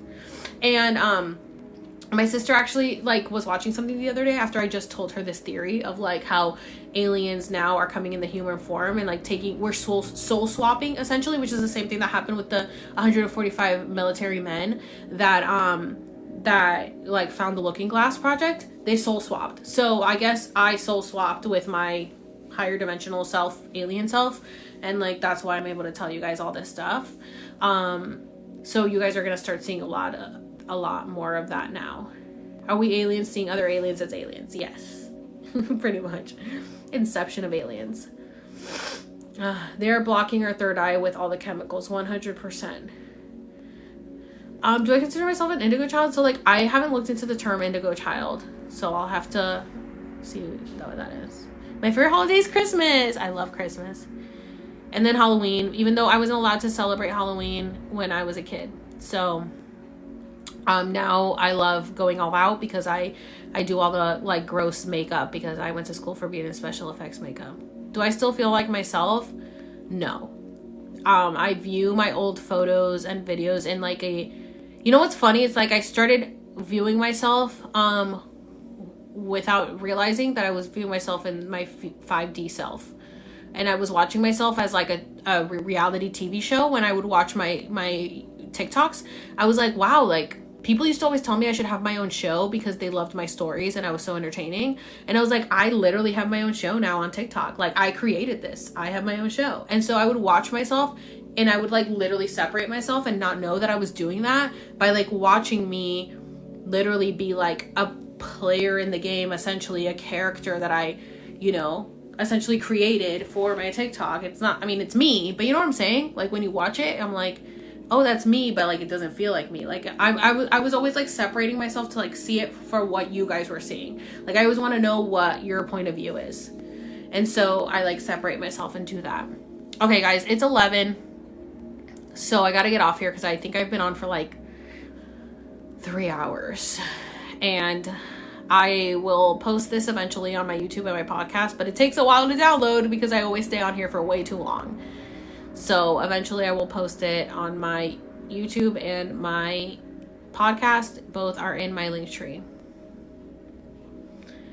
So messenger of the future. Yeah, maybe that's what I am. So my podcast, yeah, everything's up in my link tree. My podcast is on Apple and Spotify. It's called Alex Serves It All. And my YouTube is Alex Serves. Till the next live. And, you know, I never know when the next live will be. I just kind of get in the mood and then come on here. So you guys just have to pay attention. I'm off tomorrow, but I really need to be productive because, which I probably will just work on downloading these and uploading them.